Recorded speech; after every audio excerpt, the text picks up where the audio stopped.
Finding those levels, too. Look at that four-punch combination. It's a masterclass right now from Shakur Stevenson. That's what you're seeing. A masterclass. And Shakur meeting them with straight left hand. Oh, and there's a knockdown scored with the left hand.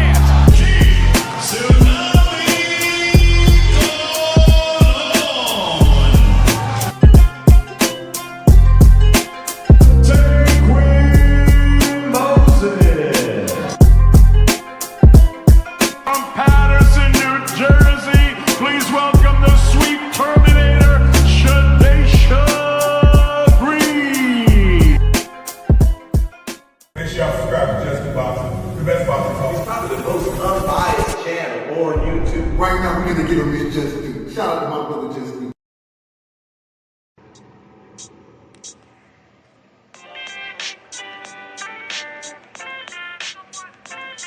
Yo, you know the deal. We back again. We never slacking. Word 'em up.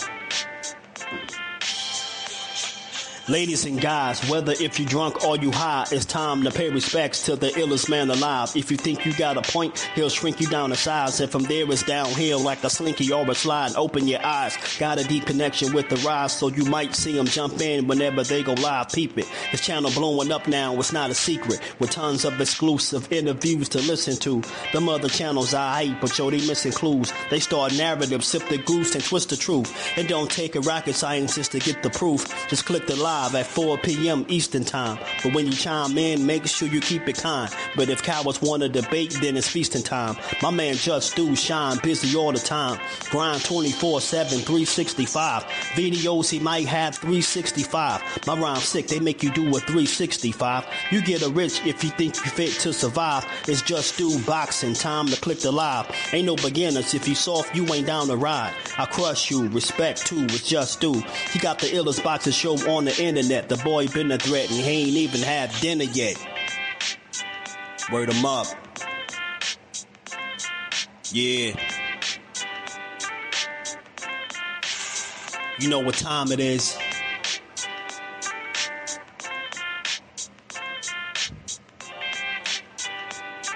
$4 p.m. Eastern. Click the link.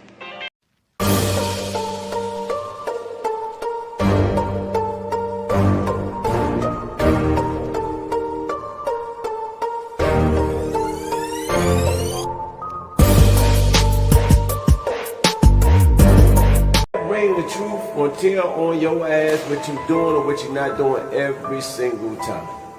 You can lie, you can bullshit and all that, but when that bell ring, if you ain't put that work in, it's gonna show, bro. It's gonna show. Not to mention y'all in a sport that can cost you your life. Literally, you can die in this shit. So if that's the case, man, if you gonna do this, don't bullshit with it. If you don't really want it, say to yourself, keep it real with yourself. I really don't want this shit. I can't put the work in that it requires. Walk away. Ain't nobody mad at you. Go out there, you young enough, you go get educated, get a skill, do something, man. But don't play with this, man. People you can get killed in this shit, man. Man, I love that quote every time I play it. Love that. Them wise words from Barry Hunter, man. What's good with the family? How y'all feeling on this beautiful Friday, man? We back to build on this boxing and give it its just due, how we always do. You already know why they keep changing my shit, bro. We gonna get to it. Hit the like button, sub to the channel.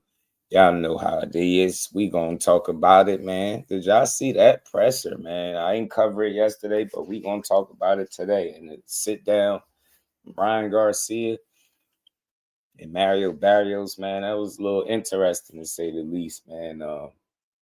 I got some mixed feelings about this fight, man. I still got my questions about Ryan if he actually took this fight serious, right? Look like he in shape, but looks could be deceiving, man. We gonna find out, I think, come fight night. But something else that's interesting too, that I think is gonna end up not being the best idea, man. Man, what is Mario Barrios doing with Jean Jacket, Joe? Yo, is he serious? Yeah, just Mario Barrios at this point, he ready to give his title up at this point, bro. You hired Jean Jacket Joe. No disrespect to Joe Goose, and I know they look at him like, you know, world-renowned Hall of Fame trainer, whatever you want to call him, all due respect. But I just don't remember the last time he's been like the X factor in somebody's corner. You know what I'm saying? And then you going up against a guy that he trained / collaborated with, right? It's kind of weird. Like, what you gonna do with Jean Jacket Joe, bro? Y'all about to go out there. Ryan about to be world champion, yo. Yeah. Mario Barrios, I don't know, man. Back-to-back draws and title fights, man. You hanging on to your title by a thread, and this is the move that you make. I'm not trying to trash it, but I just don't see how this is gonna be. This is gonna be an X factor or this is gonna help you. I don't see that, yo. This is the same trainer that collaborated with Ryan. He said, you know, Ryan's the kind of guy you don't train. You know, you collaborate with him, you know, because Ryan's gonna do what he's gonna do. It's like he too damn nice. All right, man. He like shout out to the OG Joe Goosen, but you're too nice. And he ain't even rocking jean jackets no more. So he bogus, man. He running around with suits and shit. You ain't even got Jean Jacket Joe no more, bro.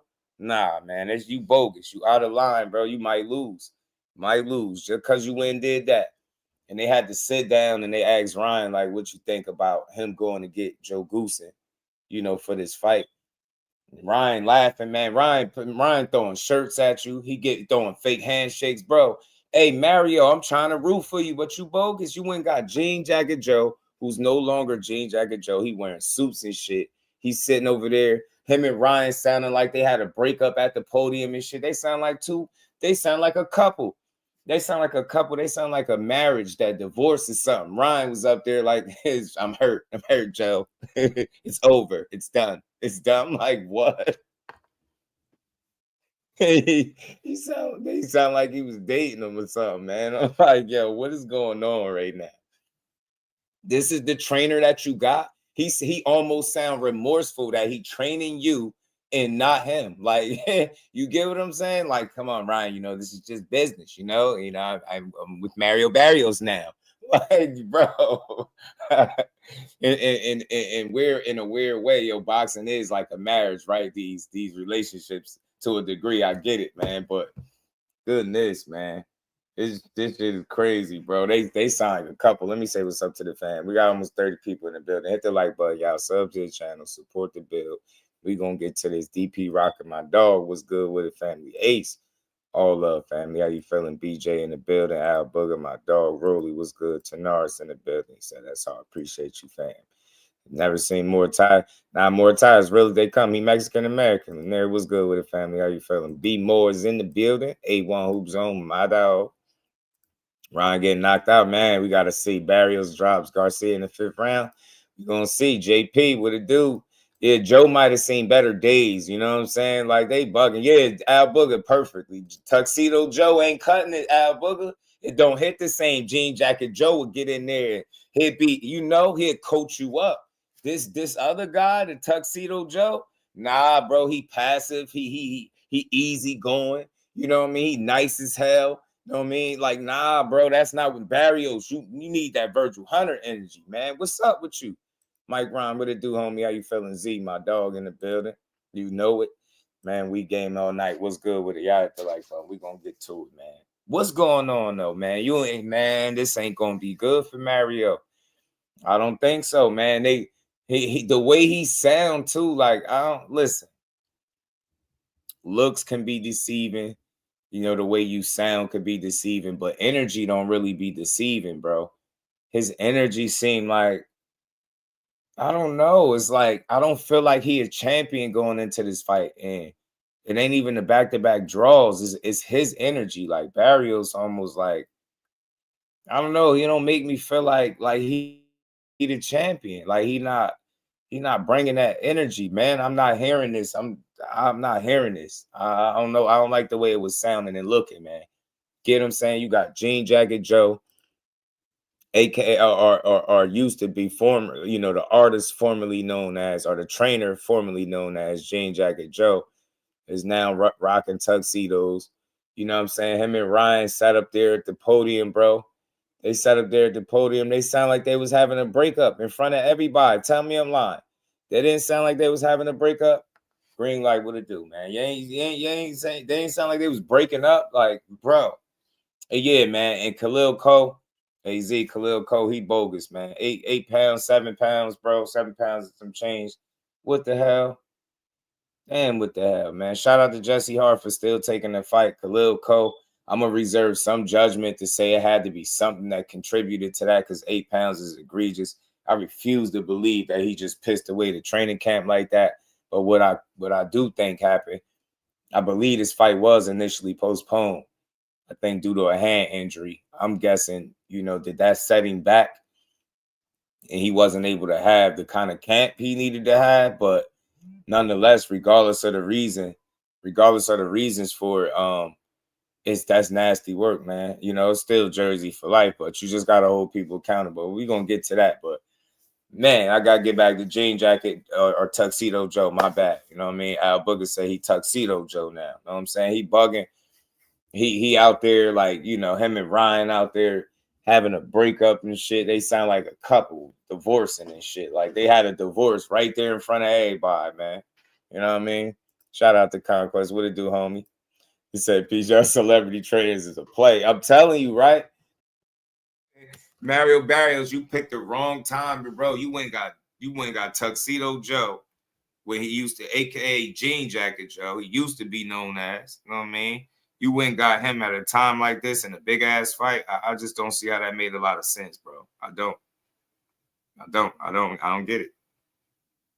I'm trying to understand the move, but it don't make sense. It don't make sense, man. We're gonna get to it though, man. But this shit is amazing, man. These dudes, I'm like, what is going on? I'm so like the energy is off. Mario Barrios, man, you a damn champion, dude. You better act like it. The welterweight division is not gonna be nice to you. You out here playing, bro. Beat his ass, man. You got Ryan playing with you, fake handshake. He throwing t-shirts and shit. He got your trainer sounding remorseful for training you and shit, man. What's going on, man? Somebody got to get fired, bro. Like, it's a lot happening.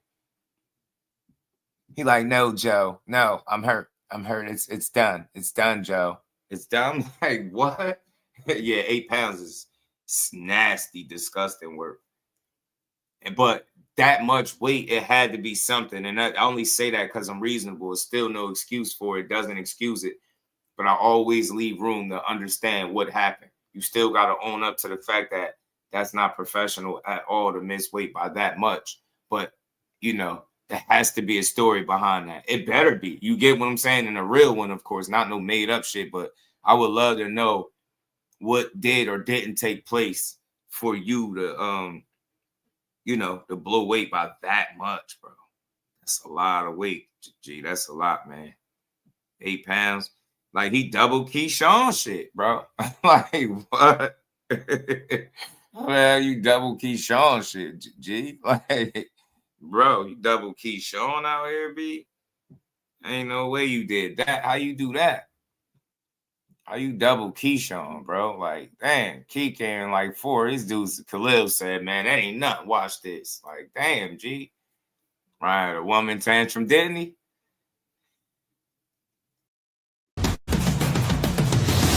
Hope it's the right. No, it's. Hold on, this ain't the right one. Hold on, I gotta switch it. I gotta get to the one. Man, yeah, something had to happen. I know he was coming off that injury. That's why it initially got postponed. But 8 pounds, damn, Khalil. I would love to hear him speak on it. Jesse Hart, shout out to him. He still took the fight, no hesitation. And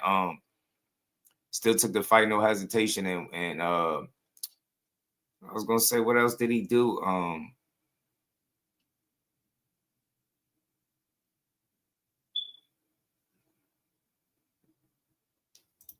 He took the fight, no hesitation, and he went live on YSM. Shout out to YSM.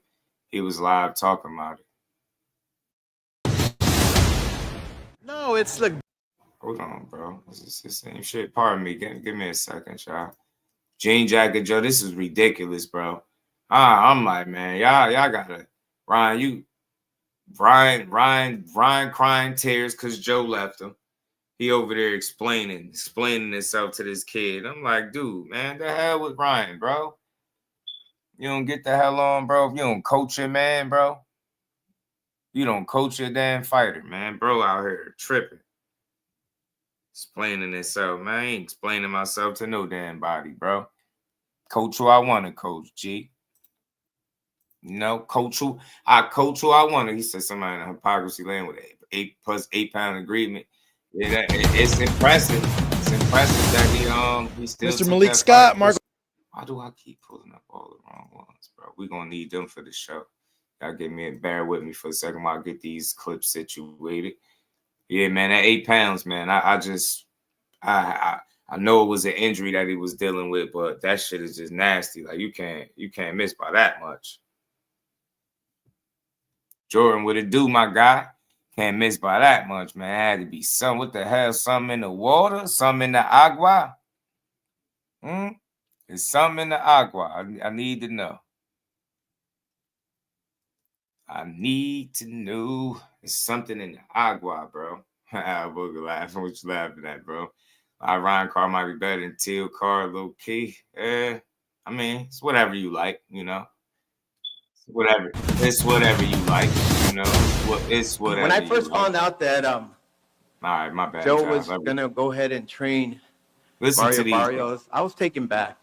I'm not gonna lie. I was thinking, well, what the heck's going on here?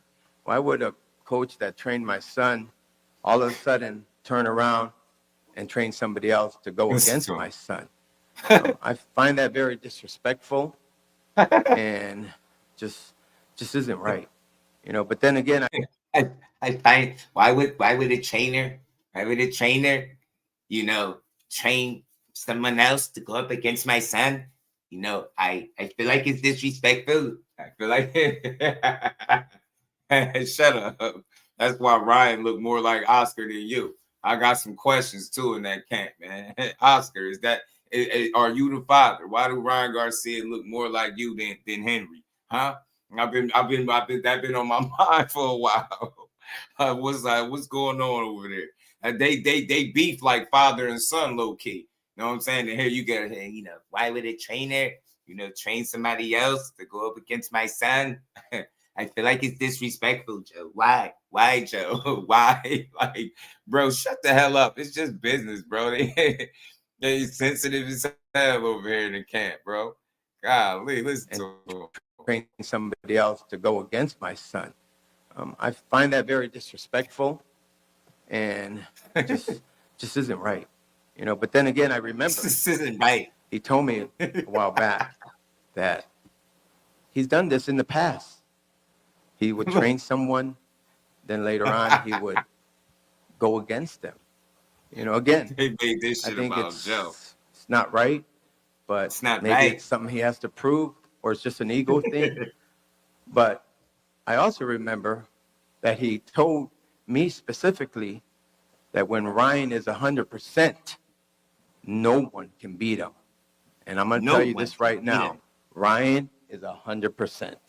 No one can Come February 21st, you're going to see it. It's going to be a great show, and we're here to win and take this title. Thank you. That's right. He threw the finger up at the end, y'all. Henry threw the finger up there at the end. One love. We're coming for the title. And, I don't know why Joe is training with somebody else to go up against my son. It's not right. But I remember he did this before. Shut the hell up. Cry me a damn river, man. Your son will be all right. He training, right? He got a left hook, right? He got a left hook, right? Chill out. You know what I'm saying? He got a left hook. You know what I'm saying? He be all right. You know what I'm saying? He coming on back-to-back draws. He ain't even jean jacket no more, bro. Running around with tuxedos. You know what I'm saying? And slacks and shit, bro. Like, nah, bro. Joe running out there with that comb over, man. They both made this shit about Joe. It's funny as hell, man. We seen Rolly out. In fact, we seen Rolly outbox Ryan.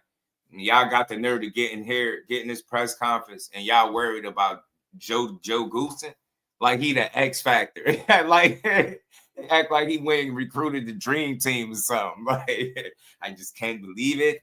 I don't know why, and it's not right. Like, what's not right, man? He getting paid, man. That's what you mean. It's definitely right. That Joe said that check gonna be right. Henry, I don't know what you talking about, G.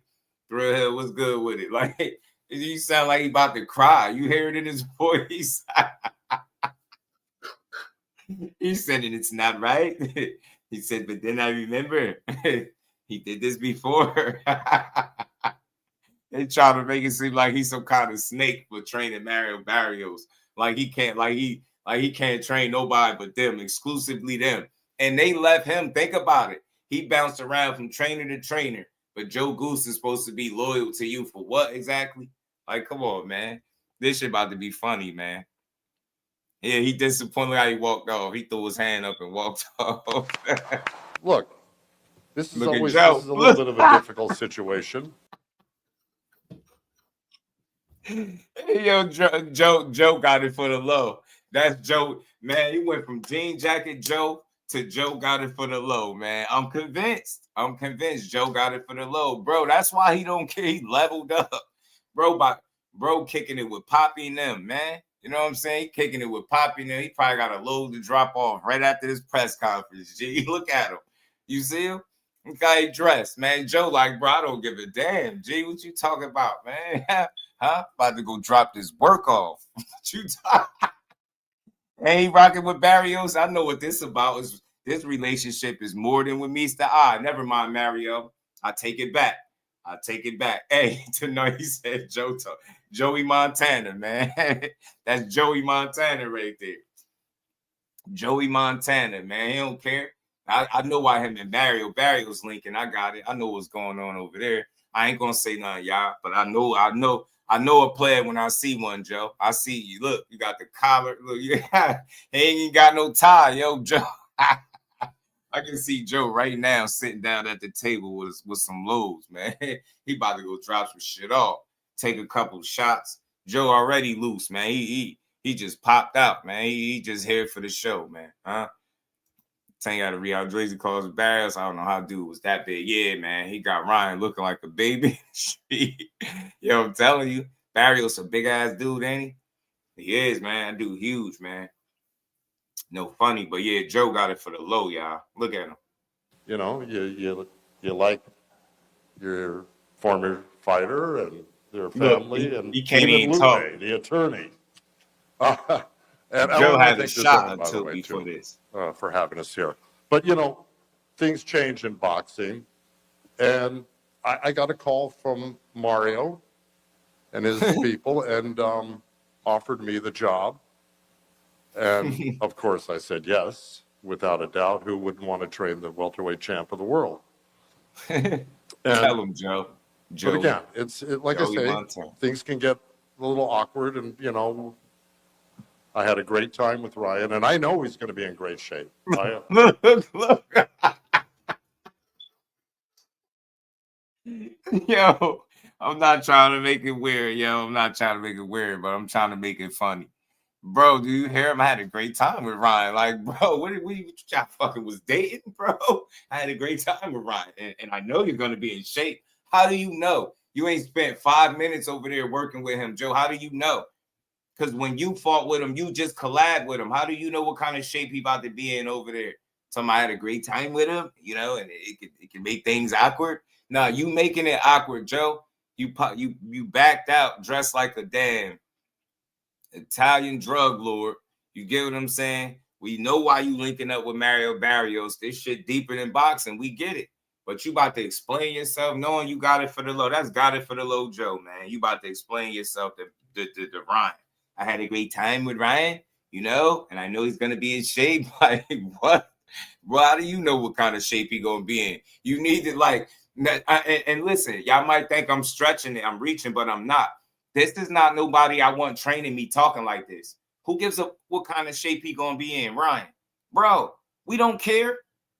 I want to watch this. I bet you he don't even probably talk about what kind of shape Barrios be in. He going to say that just not to mention what his own fighter going to be doing. Why do you care about what kind of shape that dude about to be in? You don't care about that. You here to get right, man. You here, like you said. First thing you said, who wouldn't want to train a welterweight champion of the world? That's what you here to do. But you out here talking like Like this therapy for y'all. Therapy 101. This is couples therapy. These dudes had a breakup. Had a great time with Ryan, you know, and he's gonna be in shape. Like, bro, what is Barrios gonna be? His ass hanging on by a thread. He in back-to-back draws.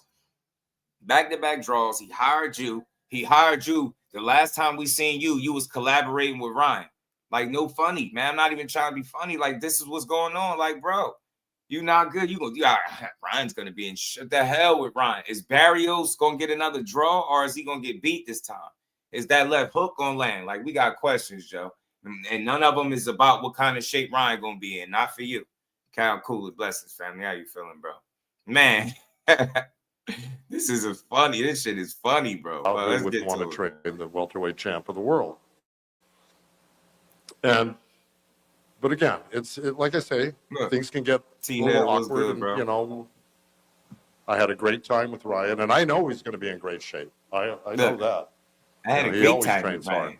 But you was dating. I got to tell you, I think we got an early start on this camp with Mario. It was really good. We started in December 1st. Okay. And shout out to integrated him into my system, and you know, he took to it very well. We're doing a lot of work. I mean, we're probably doing triple the rounds that you're normally used to, right, Mario? Yeah. Right, so Mario. We're putting in a lot of rounds, and thankfully we got great sparring. And I just know both of these guys, and I said it to Eric Gomez earlier, both of these guys are going to be in great shape. You're going to get a classic fight here. I predict that. Go. Ryan's going to bring 100%, as Henry said. Appreciate you. And we're looking to bring 120%. And okay, that's what I want to hear, Joe. And that's Mario's goal. And it's going to be a classic fight. This is a pay-per-view fight, and a lot of people should tune into it because it's not going to be boring at all. It's not going to be boring both guys at all. Are going to dish out a lot of punishment. We're going to dish out a lot. And I ain't trying to be too hard on them. I get it, but why are you agreeing or admitting that shit? So your guy about to get beat up. So you are answering the questions for me. If it's going to be a lot of punishment dished out, look, and I'm just being serious. Who got more wear and tear on them? Who got more wear and tear? Would you say Ryan or would you say Barrios? Right? So when you hear the coach of Mario Barrios, one of the first things he says, what kind of shape Ryan gonna be in? Sound like you should be your ass over there, Joe. I'm not even trying to be funny. I'm just speaking my truth, bro. Sound like you need to be over there. Sound like you ain't ready to let go. I don't care what kind of shape he gonna be in. What do you mean they gonna dish out a lot of punishment? What? So you out here talking about, so I'm about to be getting beat up is what you saying? So I'm hanging on to my WBC title, welterweight title by a thread. Literally, I've been getting pummeled my last two fights. You get what I'm saying? Abel Ramos is putting the hands of God on his ass, you know what I mean, down the stretch of that fight and fought to a draw, face all beat up. Boom, you get in there with Manny Pacquiao like 46, 47 years old. You get what I'm saying? He fights you to a draw. People feel like, man, he beat you, right? Now you literally hanging on to your title by a thread. You like, man, the welterweight division ain't about to get easier for you. That shit about to get difficult. You got Dev Dollars out there hunting, a.k.a. Devo Dev. He hunting for titles. Now you telling me after back-to-back draws, the right move to make is go hire a trainer that collaborated and worked with Ryan Garcia before. And he don't even got the jean jackets no more, so you know he ain't in his prime, bro. You got he a distinguished gentleman at this point, man. You leave Joe as commentating, man. Joe do a good job at commentating. Seem like a pretty honest guy. Too damn honest, bro. You picked the wrong time to bring him into camp. I'm not being funny. I'm not joking. I'm not saying Joe can't get it done and can't coach. He know more boxing. He probably forgot more boxing than I know, right? Shout out to him. But at the end of the day, you're not going to be an X factor. You sound like you still want to be over there with Ryan Garcia. You just admitted that I'm going to be getting beat up. I'm coming off back-to-back draws. I've been getting beat up, bro. The last thing I need is to be in another fight. So again, that's why I question Mario Barrios respectfully. What's your thinking when you bring Tuxedo Joe into the fold now? You get what I'm saying? What are you thinking? Like, are you thinking like, he gonna be the X factor, man? Maybe he could tell me something about Ryan. it's probably gonna go the other way, man. You get me? That shit, man. I don't like this. I don't like this. So what is your thinking? Like, he talking about you gonna be out here getting beat up, punishment. He just said y'all gonna be dishing out punishment. I'm not talking. I don't want my trainer talking like that. Even if that's what's about to happen, I don't want him saying that. We about to go out here and take this damn title. Get what I'm saying? We not punishment. What do you mean? Yeah, he can't take that much. Like I said, he got more wear and tear on him than Mario Barrios. He don't need to be getting out there getting beat up. I'm telling you, yo. Tell me, he say he got toxic adventures. I'm done with Kyle already. He came in on it. Who Dangles? What's good with it, man? You a fool, man. You a damn dollars. Be a classic fight. This is a pay-per-view fight, and a lot of people should tune into it because it's not going to be boring at all. And both guys are going to dish out a lot of punishment. That's not good, and, Joe. Punishment will be taken in, too. But he just said that. Punishment, they're going to dish out punishment. Punishment will be taken in. The same shit. Like, you out here admitting that y'all about to be getting beat up is crazy. Nah, bro, fire him. Hey, Mario, man, you better call Vergil. Somebody get Vergil on the phone, bro. Reef, what's good with it? Shout out to my baby girl, the queen, Miss Just Do. You got, hey, man, so fire up. Somebody get Vergil Hunter on the phone, man. Hey, Mario, this ain't the move, bro. This ain't the move, bro. He out here talking about punishment, getting beat up. You hanging on to your title by a thread. I mean this respectfully.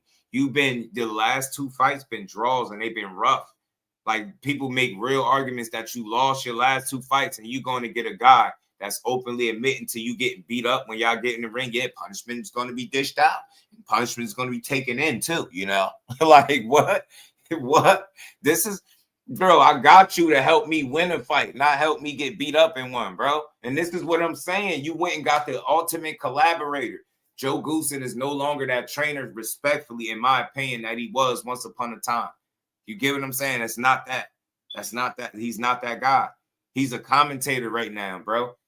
He about to go collab with Mario Barrios, man. You got Ryan Garcia all confident and shit.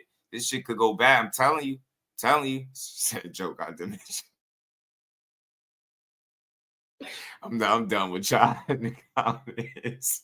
These guys are going to be ready to come out of the chute hard at each other. No pay-per-view fight to me. Nobody's going to be messing around, dancing around the ring, I can tell you that. That's what my prediction is. That being said, we're preparing for that type of fight. And, I mean, I can't wait to see it. And I can't wait to come out on top. That's our goal. Why else would we be here but to win?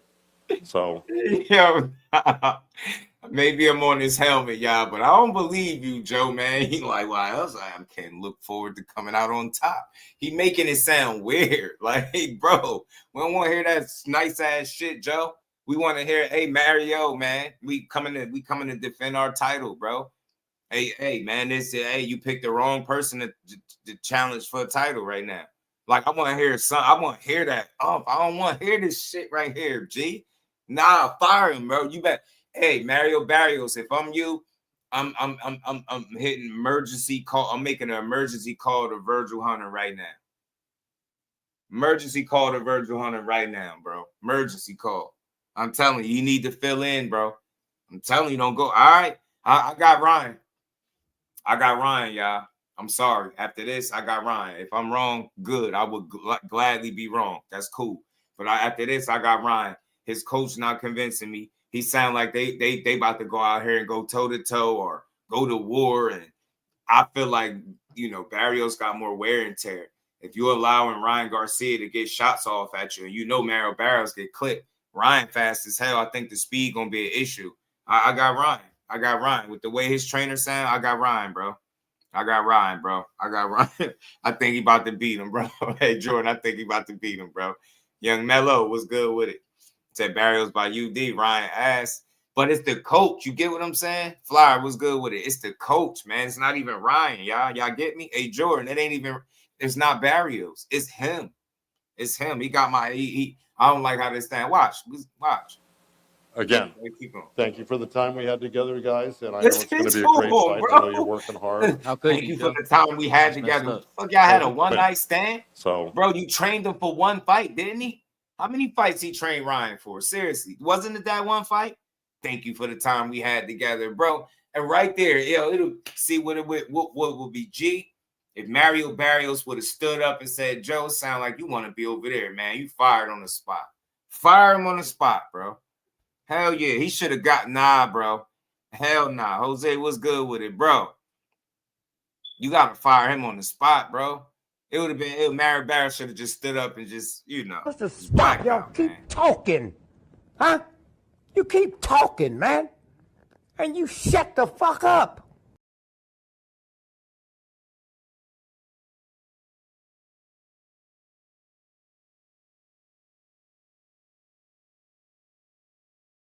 we had together. Like, bro, what y'all had a one-night stand?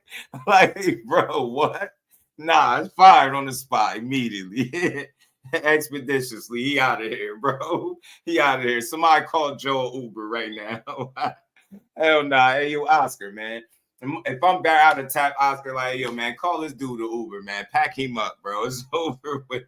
It's over with, bro. Pack his ass up, bro. We gotta pack him up. Pack him all the way up, G. Thank you for the time we had together. Thank you for the time we had together, guys, and I know it's going to be a great fight. I know you're working hard. How could you, Joe? That's messed up. Pardon? How could you, Joe? How could you? That's messed up. What's messed up? You know what I said? I mean, just can't believe you're doing this to me. That's insane. I can't believe you're doing this to me. Well, I'm still not Nah, sure. you broke my heart. It's over. You broke my It's heart. over. Look, yeah. We're done. Again? We're done. Yeah, I'm breaking up with you again. Yo.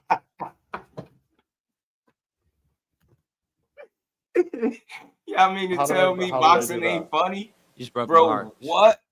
Bro, what? Did he just say you broke my heart? Is crazy. Yo, he said, yo, how do you get hired by the opposition, but you get dumped by the guy you going up against that you used to train? Getting dumped when you're not even training somebody is crazy. Ryan told this man in front of everybody, yeah, we done. You broke my heart. Hell nah, man. This is funny, bro. What is wrong with these dudes? Nah, I'm telling you, this is why. Up until this point, I had Mario Barrios. OP, what's good with it, homie? What's good with my guy? For real hell, man, up until this point, I think I had Barrios. Big Dog Willie. I think I had Barrios up until this point, bro. Now, Jean Jacket Joe, nah, they literally just divorced. In real time, Ryan just dumped him all over again, bro. How you getting dumped by the guy that you going up against? What? That's crazy. How he not even supposed to be able to talk to you like that, Ghetto Fat. Joe wasn't supposed to entertain this. He was supposed to keep talking. Like, you care too much. Hell nah, you got to go train him. Train with Ryan, bro. Hey, somebody get Mario Barrios on the line. Tell him to get Vergil Hunter. 911 emergency call to Vergil Hunter, bro. I'm dead serious. You better go get Vergil. I don't know what y'all relationship like. I'm not even trying to be funny. If I'm you, I'm getting another trainer. You wow. Hell no. Somebody tag Vergil in, bro, because this is not. I got Ryan. I'm dead serious. He just said, first thing came out his mouth is what kind of shape Ryan was going to be in. How the hell do you know? Why do you care? It should be all about the work me and you've been putting in. Like, you got to show these people, you got to show people that you've been more than just a face. And what my guy Conquest said when he came in here, celebrity trainer. He's starting to come off like a celebrity trainer. You're not about to be no X Factor, and definitely not talking like this, man. Definitely not talking like this. He did say some things that was somewhat encouraging about Barrios, but he put too much energy into a guy that he's not training. He was being too nice. You got to check Ryan. You let Ryan just dumped you, bro. This not even your fighter. He watch. My bad, y'all. Let me play, y'all. How you gonna get dumped by a guy that you don't even work with? He told you hurt his heart. You broke his heart. It's over. We're done. He told him we're done. Like, what? That's messed up. Pardon? It's messed up. Look at this shit, bro. This is funny. I can't wait to see it, and I can't wait to come out on top. That's our goal. It's our goal. Why else would we be here but to win? So Nah, he heard it. You heard again, it for a check. thank you for the time we had together, guys, and I know it's going to be a great fight. I know you're working Thank you hard. for the How could time you, we Joe? had together. That's messed up. Pardon? I said, how could you? That's messed up. What's that stuff? You know what I said? I mean, just can't believe you're doing this to me. That's insane. You hurt my heart. Well, I'm still not sure. You broke my heart. It's over. It's over. Uh, We're done. We're done. We're done. Yeah, I'm breaking up with you again. Yeah, how did I do that? Breaking up You with broke him. my heart. Just move on. This All right, Nah, bro. bro. I thought I was being. No, you were being sweet. That's like. I thought I was being courteous and generous. Joe.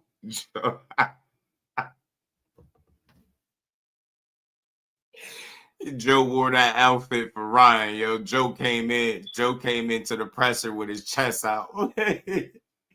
So he used to date Richard Simmons. It's crazy. Joe came to the presser with his chest out trying to impress Ryan. He trying to get back on Ryan's good side and got dumped. Hey, Mario Barrios, I'm telling you now, you got a mole in the camp, bro. You got a mole in the camp. You got to get him up out of here, bro. All right? Don't believe me. All right? When Ryan Garcia is the welterweight champion, WBC welterweight champion of the world, February 21st, don't say just do didn't tell y'all. I'm telling y'all now, Jean Jacket Joe, he's not even wearing the jean jackets no more. My guy Al Booger renamed him. He's Tuxedo Joe. And he don't even got a tie on. He looked like he took three shots before he did this presser. Backed out with no tie.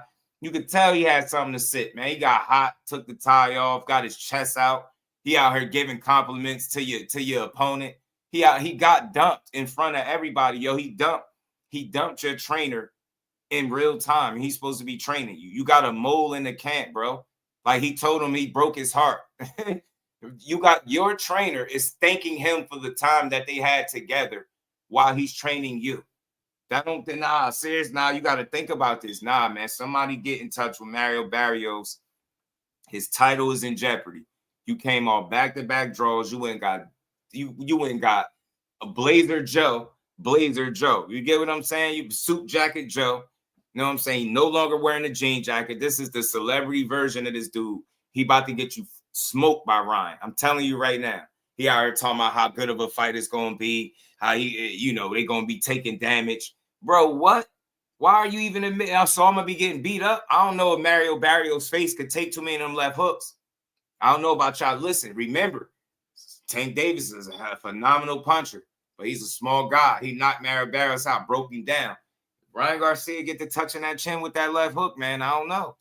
Well, his trainer sounded like he more concerned with if Ryan Garcia is happy with what you doing.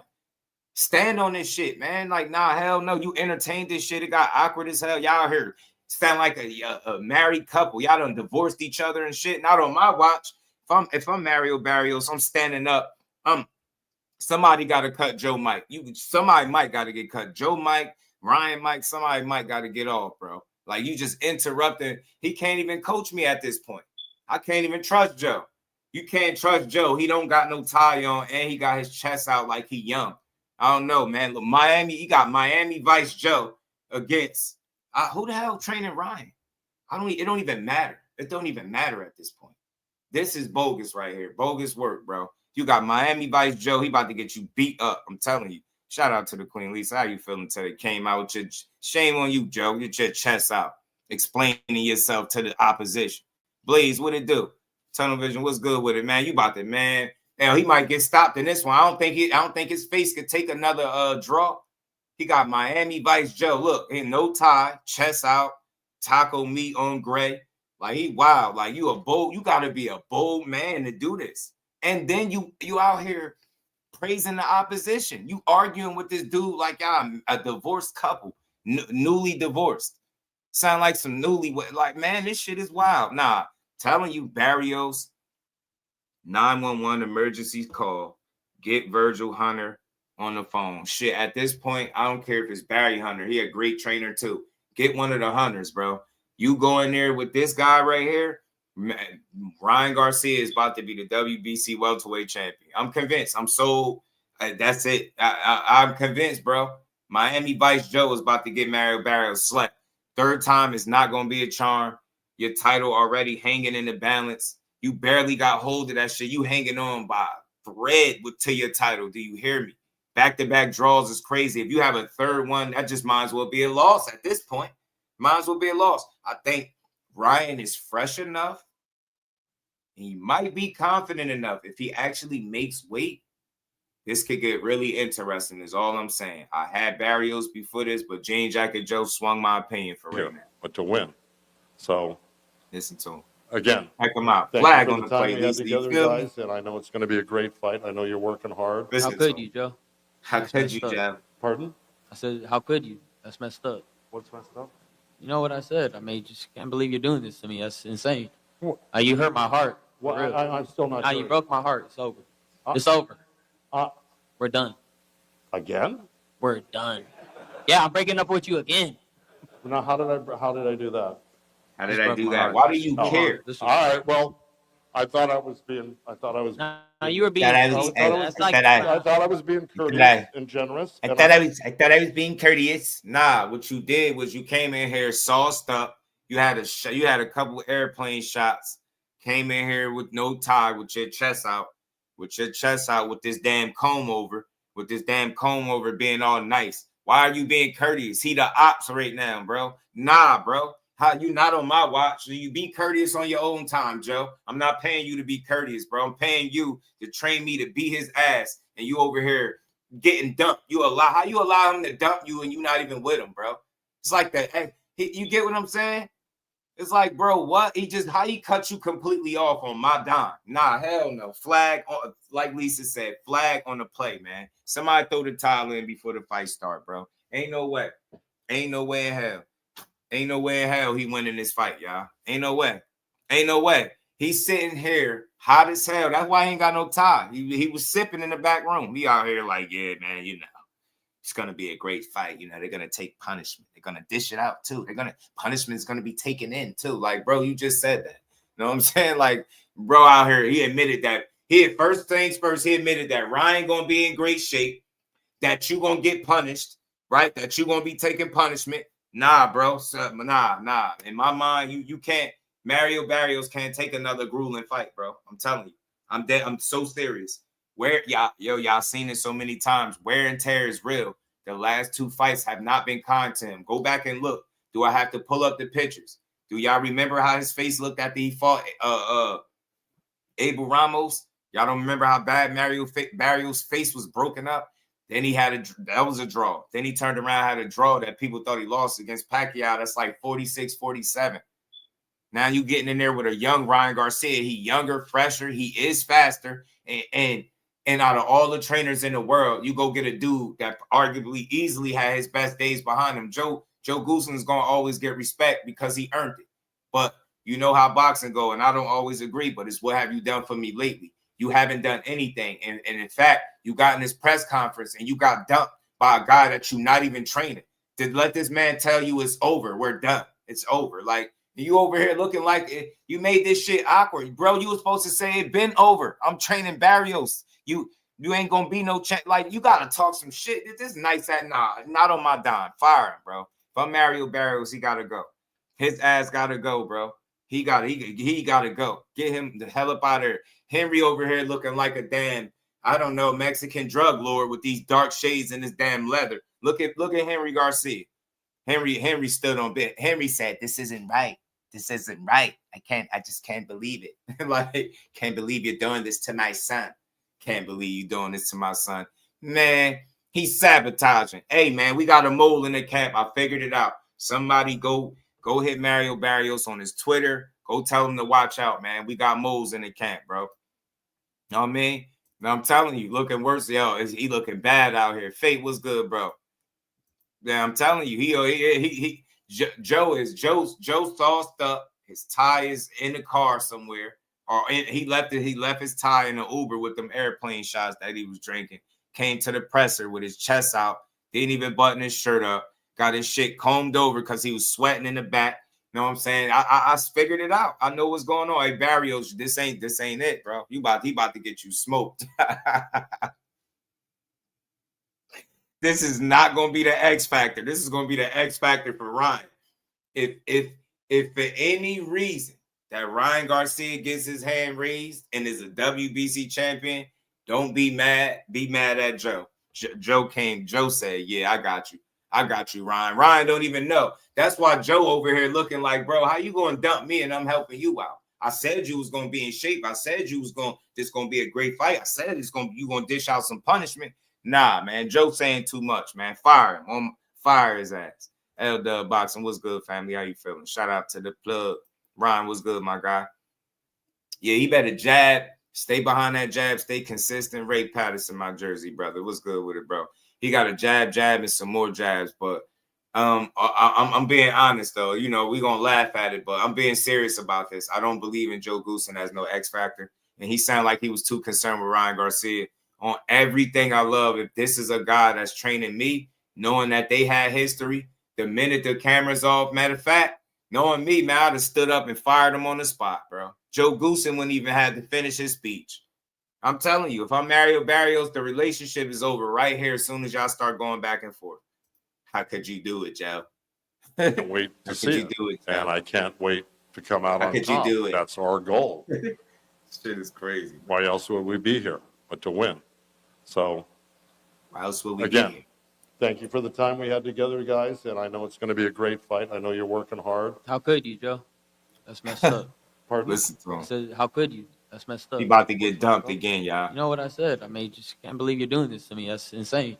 You hurt my heart. Well, He said it's You broke insane. my heart. It's over.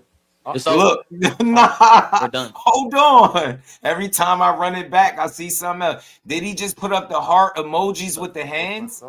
You know Did what he I just said? do the heart I mean, sign? just can't believe you're doing this to me. That's insane. You hurt my heart. Well, I'm still not sure. You broke my heart. Oh.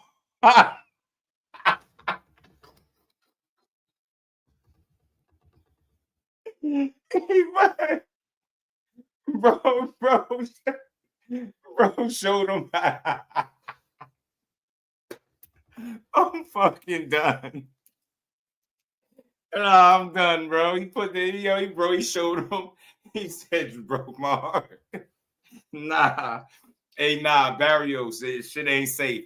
Abort mission, bro. Abort mission. Flag on the play, timeout, wave the white flag, throw the towel in, go get another trainer. Radio emergency call, 911 emergency to Vergil Hunter. Get him on the line, man. Whoever you good with, get him on the line. Anybody but Joe. Just go let Joe commentate the fight, bro. Bro said you broke my heart. Bro, I didn't catch that at first, man. Nah, you got to flag on the damn play, man. What is going on, Ryan? Ryan said, nah, Joe, broke my heart. He really showed him the emoji. He did it. He did the emoji with his hands. Said, how could you? That's messed up. What's messed up? How could You know what I said? I mean, just can't believe You you're know doing what this to I me. said. That's insane. You hurt my heart. Well, I'm still not sure. You broke my heart. It's over. It's over. We're done. Again? We're done. Yeah, I'm breaking up with you again. Now, how did I do that? I swear, Miami Vice Joe. All right, well, I thought I was being. No, you were being sweet. I thought I was being courteous and generous, and that's what I'm trying Got to do it for here. the low Joe, And man. I hope you don't take offense to it, because I don't ever want to offend fighters. I love what I do. Bad for Barrios. Too late. I'm offended. You what? I'm offended already. I'm hurt. All right, good. I'm offended, hurt, all that. He told him good. Okay, well, look, I mean, I'm still not following it exactly, but all I can do. You're not supposed to be following it. If he hurt, if he offended, use it against him. Good, like you just said. You said good. I'm glad you hurt, because right now this is business. G, he gonna say that, but nah, he sounded like he cared too much. I know I'm having fun with it, but nah, he do sound like he cared too much. All things real, I would be concerned if I was Barrios. Like you shouldn't care that much, bro. Like you knew what you was getting into when you said, yeah, like you trained or you collaborated with Ryan before. So that's why I don't even know why Ryan acting like he's so hurt. Y'all only collabed. He said he didn't train. He said you don't train Ryan Garcia. You collaborate with. That's what he said. You know what I mean? That's what he said. Cornelius, what it do, homie? How you feeling? He said, we're done. We're done. All I can do is try to be gracious to you. Okay. Now ain't the time to be being gracious to him, though, Joe. And, I got to support my guy. And that's what I'm doing. And I'm here 120% for Mario Barrios. It's business. There you go. It's always business. No, it's not always business. What about the love? There's no love. But it's not always business. There's a lot of personal stuff that goes down behind the scenes that nobody knows about. I get that. Yeah. But you know, at the end of the day, all the long car rides, all the long car rides. At the end of the day, I gotta work, don't I? Gone. Yeah.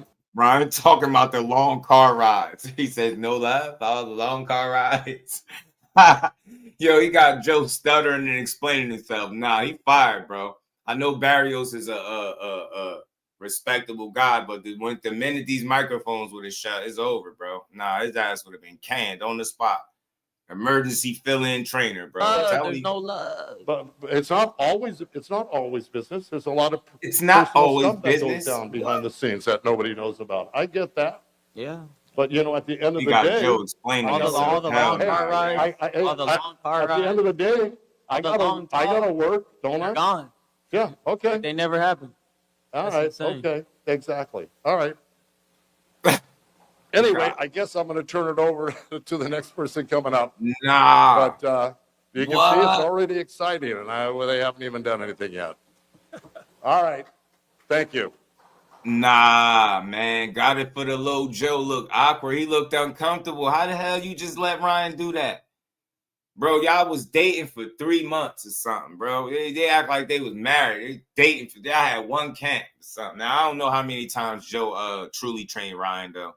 But like I said, though, I do recall when that whole thing was going on, he was saying how you don't train Ryan, how you collaborate with him. I specifically remember him saying that Ryan gonna do what he do, different things like that. And, you know, all things real. Like, I'm joking about it, but I'm serious. Like, I'd have been a little concerned if I'm Barrios. Like, bro, you over here explaining to this dude basically what? Like, why you training with me is business. You just told him what it is. Like, you explaining personal shit. It just looked dumb. Like, I don't know. Like, you should have kept, like, you allowed Ryan to dominate that moment when you were supposed to come up there and talk about the fighter, the work that you've been putting in. Maybe that's just me, but you kind of allowed Ryan to one-up you right there because you entertained a prior relationship. You cared too much at the wrong time, if that makes sense. And maybe I'm reading into this too much, but I'm telling you, I don't think so. I'm so serious. I'm not joking. I mean, I had some fun with it, y'all, but all things real. I never thought Joe Goosen would be an X factor, even if he was training with Ryan right now. I don't think he's no X factor. The fact that it sounded like this is crazy. You know, the dude that used to sport them jean jackets was a cold dude, man. He used to go in there and coach you up, man. But the guy right now, the commentator, Joe Goosen, he's exactly that. He's more of a commentator these days, in my opinion. So I think it was a little surprising to see that out of all the people to go with, he went with this guy. You know what I mean? Yeah, they intimate relationship energy. I swear that's what it sounds like. Called him Wrinkly Joe. One thing I do want to mention, you know, they got 3 guys that used to train me, not just Joe. This man called the Avengers. I call them the traitors. They got Wally, you got Justin Fortune. Yeah, you know, he got him Joe Head. You know what I'm saying, right? You know, mad at him. But we do got some gifts for them. Everybody's probably wondering why I'm wearing a backpack. You got a gift for me? I do. Oh, really? Okay. All right, there we go. Do I have to? What? Oh, this one's for Wally, but we'll save that. We'll find Joe's first. Oh, boy. Trainer, right? Oh, no, yeah. Right? You are good for the program. I hope. Ryan, wow. The traitor, Joe Goosen.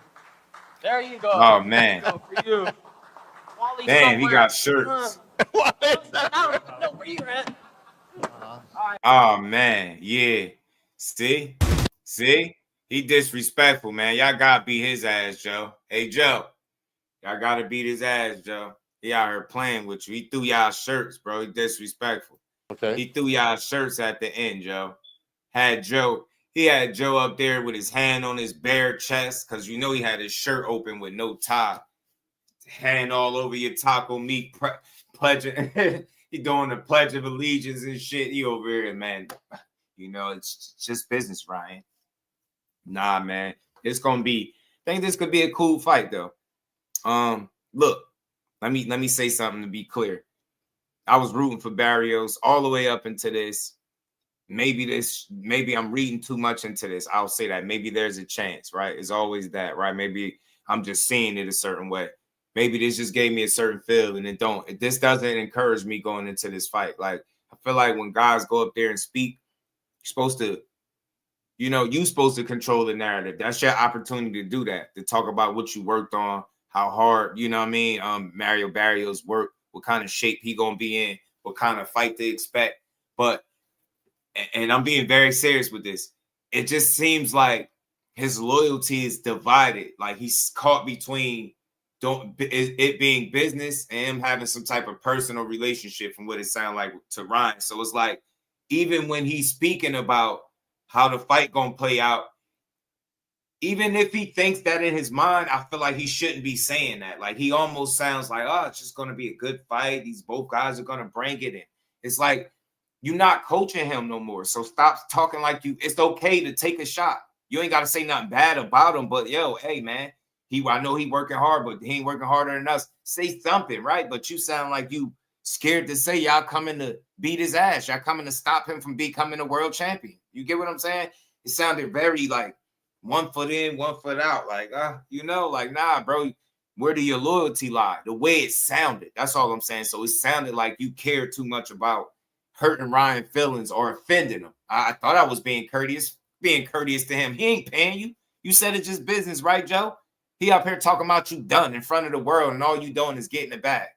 How dare he even, and he threw a shirt at you. Nah, bro, and he called you a traitor. You out here trying to be courteous to a dude that got that Joe Goosen is a traitor on a shirt. Man, he put you on a shirt, Joe. You don't even know it. You don't even know the implications, Joe. You ever been put on a shirt, Joe? Ryan just put you on a shirt, Joe.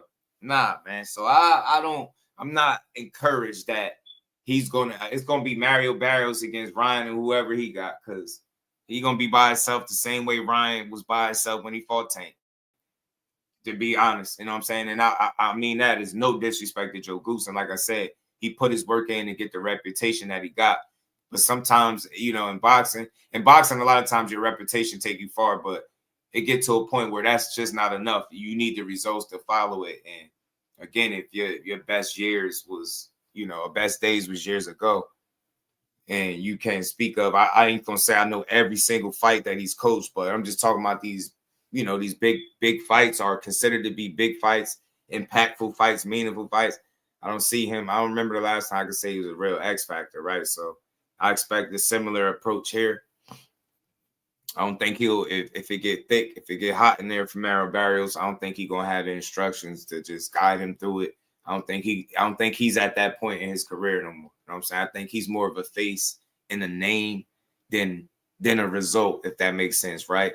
He got the reputation from what he did in the past, rightfully so, right? So he got the name, but he don't have the results, and I think recent memory to follow it. And with him getting up to the podium, like I said, y'all seemingly caring too much about, offending Ryan Garcia was just a little off-put, right? Like, bro, he ain't said nothing wrong. This is a fight, bro. He and Ryan know what it is, but he's just doing his part. But you allowed him to get in your head and play with you a little bit, which didn't look good if you Mario Barrios. You team Barrios, this is ugly look. I don't care what nobody say. I don't want my damn coach all befuddled and don't even know what he want to say. He made your ass lead a podium.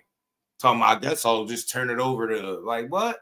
Bro ran you off and then threw a shirt at you. That's with your name on it. He put you on his shirt, bro. He don't even get it, y'all. He don't get it. You say, yo. Okay, how crazy Barrios could be. Ryan, I think he can too. But Barrios, to me, always technique was good. He always seemed to be that guy that could use that little bit of push, right?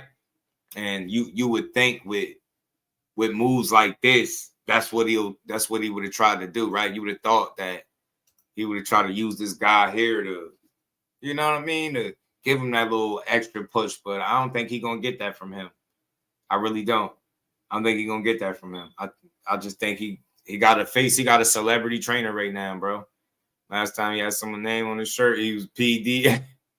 We're going to talk about that too. Speaking of that, because I got some more videos to get through. We're going to get through this on this Good Friday. Look, 50 people in the building. Hit the like button, sub to the channel, support the grind. We got Mario Barrios Ryan mentioned something about steroids in this video here where he was talking to Sean Zeitel. We're going to get to it. We're going to keep building. I hit that like. To show the love, and that's it. Ryan, your mic's in your pocket, by the way. The other one. Oh, is it? Yeah. Good call. Ryan, you call this a circus.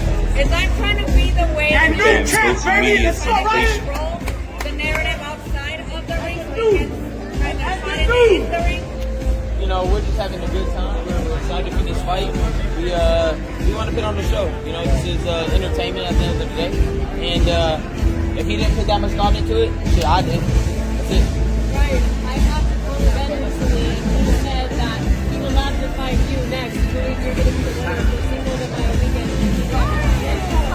Yeah, that's definitely an opportunity that I would love to explore. You know, Conor Brand got a pretty good fan base in the UK. Would love to go international with it. So, you know, we're focused on what we're focused on, but I would love that. Hey Ryan, Evan Haney recently said that you look better. What I mean by that, I Listen to it's the reason I'm playing this. Took in a couple. Too many good You shots. said two things in here that I could. Hey Ryan, you and your brother Sean never had a fight like the Marcus brothers? Yeah, to be honest, but I wouldn't do that shit at the win. But you get mad for me too. Ryan, yeah, I mean, all brothers fight. You gotta just keep it moving. They'll make up. Ryan, do you have the fastest hands in boxing? I believe so. Who do you think second? Right now, we got some quick hands, man. Look. In a way, he got a good explosion. Shit, even Shushu, I'm thinking of a highlight that Shushu did. But left hook that was pretty fucking quick. There's a lot of fast fire. I can't really say who's number two. Any of your other opponents remind you of Barrios at all? Just because of the height, maybe. But he fights a certain way that's very generic, but he's very good at it. You know what I mean? He's just right here. Like, it's just 21st, Ryan. How you picture somebody to fight, really. Good? Telling you, man. One thing, I played that for a reason because he said a couple things in that caught my attention, and I could kind of level with him, and it made me feel like he paying attention. Look, let's make no mistake about it, man. Ryan's biggest issue has always been him, right? His lack of commitment, focus, discipline, stuff like that. We see the talent. You know he got skills. I know people say he only got a left hook. He got more than a left hook. You get what I'm saying? If you really watch him, you know that. If you really listen to him at times when through all the trolling and the little antics and stuff, when he say certain things, he speak with some type of substance. He said two things there that, you know, caught my attention, and I already was thinking to a degree on one of them anyway when it comes to Barrios. He said two things. He said, what did you see there? He said, what did you see in his eyes? He said, I don't really think he won it. And remember, I was saying to y'all, he don't sound like the champion. The way he talking, like, I get it. I ain't saying he's supposed to trash talk him. That's not what I'm looking for. But I just want to hear you sound like you're the champion. He sound like he a challenger. Or, like, you get me? Like, he don't sound for sure. He don't sound certain. Like, he don't sound for sure of himself. And then he said, you know, I think he's a little worn down too. You got to think back-to-back draws, tough fights, grueling fights, getting your face beat up, barely hanging on to your title. Now you're getting in here with a younger, fresher guy that's faster than you, I think. Yeah, you tall, you got some size, but that shit don't mean nothing. You get cracked with one of them left hooks, and even a right hand, you can go. You know what I mean? And like bro saying, I just don't trust that Joe Goosen is going to be the guy to guide you to victory at all. You know what I'm saying? I don't see it. Yeah, I don't know what's up. CJ was good. I don't know what up with all that super fanboying, but look, I root for Mario Barrios, man. He's one of them guys that ain't turned down smoke and got in there to fight, right? Some could argue that Ryan Garcia do not even deserve the opportunity, right? I ain't going to even get into that. We know what his history is. We know how the WBC fake banned him and then, you know, basically championed him and ushered him into this spot because they feel like he sell tickets and they can make money off, right? That's what this play is. And I think maybe even a step further, if he wins this fight, it's better for the business of boxing, right? Because they could try to make a fight between him and I guess Devin Haney and a unification. I see the play. I think the only reason that they would even give him this opportunity is exactly for that. Like, so if you're Ryan Garcia, this is a must win for him. Seriously, they throwing you an alley-oop, boy, off the backboard. Son, as they said, man, they throwing you an alley off the backboard. You ain't worked for it. You got beat up by Rolly. Went active with your injury. You pop back out off the fake band. And the WBC out here vouching for you heavily, like you turned your whole life around. Like you fully focused, like you just made some mistakes and you'll never do it again. They ushered you into a title shot with a guy that's coming off back-to-back draws. And that second draw, arguably, he lost, right? The first one, he just took some real punishment, right? That second one, people thought, man, he put hands on you. You know what I'm saying? And now they're throwing you in there with Ryan Garcia. That's an alley-oop to me. Even if they intentionally or unintentionally did it, the stage couldn't be set better for Ryan Garcia to be a world champion. Like, if if you can't become a world champion with this opportunity right here, you just, I don't think it's gonna happen for you. You'll be a fool to ruin this. Like, it's crazy as it seems. Like, think about it. Barrios has taken some wear and tear. He could be a little shot worn in this fight. Ryan being faster, younger, fresher, less wear and tear. It could be a rough night.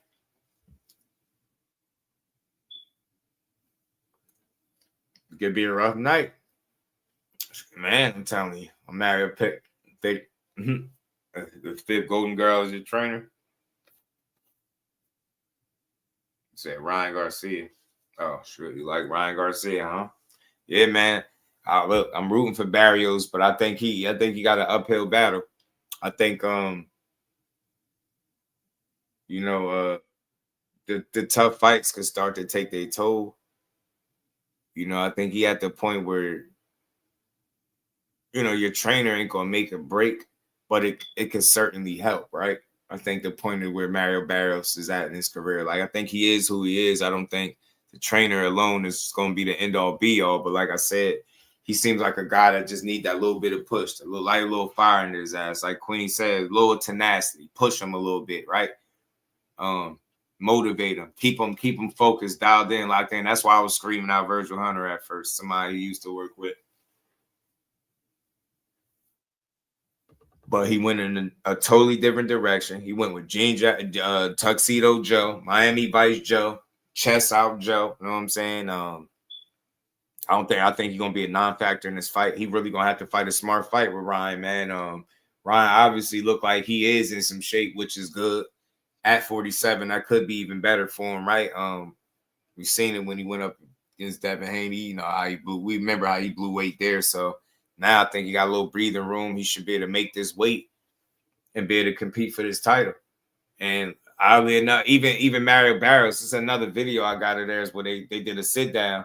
Mario Barrios was talking about how confident Ryan is. Like, it just seemed like, I don't know, it don't sound like, man, I'm coming to keep my title. It almost sounds like, you get me? Like, I know my title could get taken from me. Like, we're going to get to it. We're going to get to it. We're going to keep it rolling, man. I'm going to try not to stop it too much, man. So we could just get to it. Let me pull this up. Last trainer Barrios look good with. That's what I'm saying. That's what I think he need. You know what I'm saying? I mean, jeans, who you think you got, man? I think he got a closet full, Joe. I think he got a rack full, bro. I think Jean Jacket Joe got a closet full of them joints. Let's get to this, man. Let's pull this joint up, man.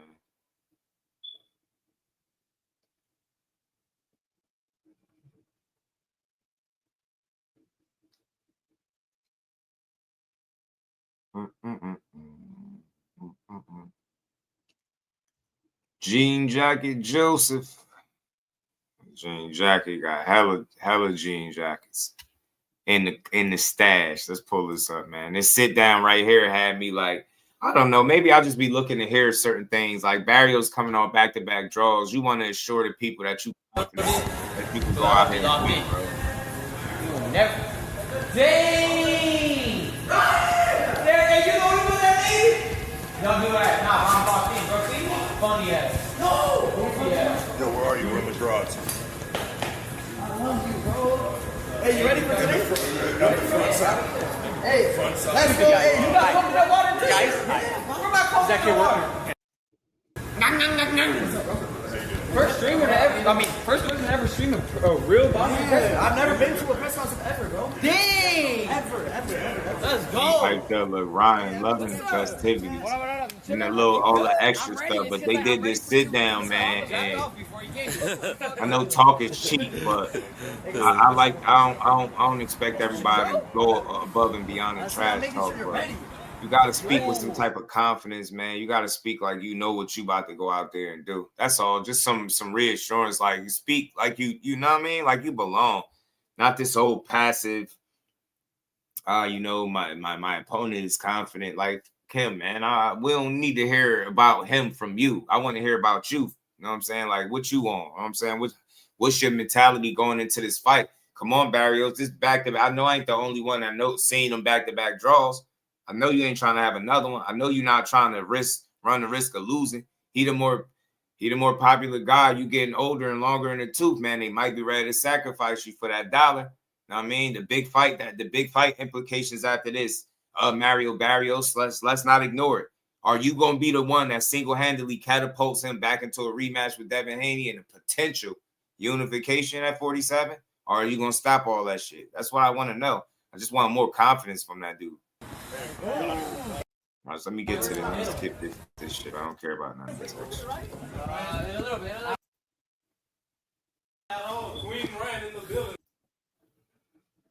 All you guys in the shop back here. Go. Yeah, nah, I ain't looking for him to talk trash. Just be sure of yourself. Sound like you sure of yourself, right? Like, don't sound like you so sure of your opponent and how confident he is. He's really confident. Like, bro, are you confident? That's what I'm looking for. That's all I want to hear. You know what I mean? Confidence, like you know you belong. It's a make or break for him. For both of these dudes, make or break fights. Ryan Garcia, bro, when are you going to take advantage of the opportunities that you've been given, right? When? You fell short with Tank. You thought you had it with Devin. You cheated. That didn't work. You got beat up by Rolly, and here you go with a title shot. Like you on a strikeout. Like at this point, you gotta make something shake. And Mario Barrios, you gotta at this point, you gotta prove that you belong and still have that title, man. That shit dangling in the balance. PGH wouldn't do it. And I'm telling you, Ryan is gonna be the one. He would be the one at this time to slip right in here when you ain't been looking your best, when you starting to look like you've had better days behind you. You know what I'm saying? Your best days could be behind you. Let's see. You got to prove that to not be the case. You know what I'm saying? Flossie, what up, bro? You know what I'm saying? You got to prove that not to be the case. So I need to see that. I need to see that from Mario. Josh, you rolling? Yeah, I'm on. Okay. Once I will need to grab some on this. Oh, yeah. Rodriguez, Hammerhand, shout out to Jersey. Get the photo. All right, guys, if you guys want to move a little bit.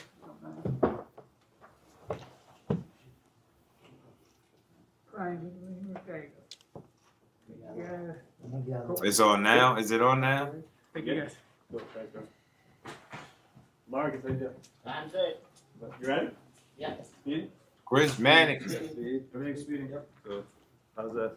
Perfect for me. Yes, sir. All right. We have. What time it come on? A little bit if there's room. Perfect. Thank you. Is that? It's boxing, so I'm with it. On February 21st, live on DAZN, welterweight gold will be on the line when Mario Barrios defends his WBC title against Ryan Garcia. For Barrios, it's a chance to add another big name to his resume.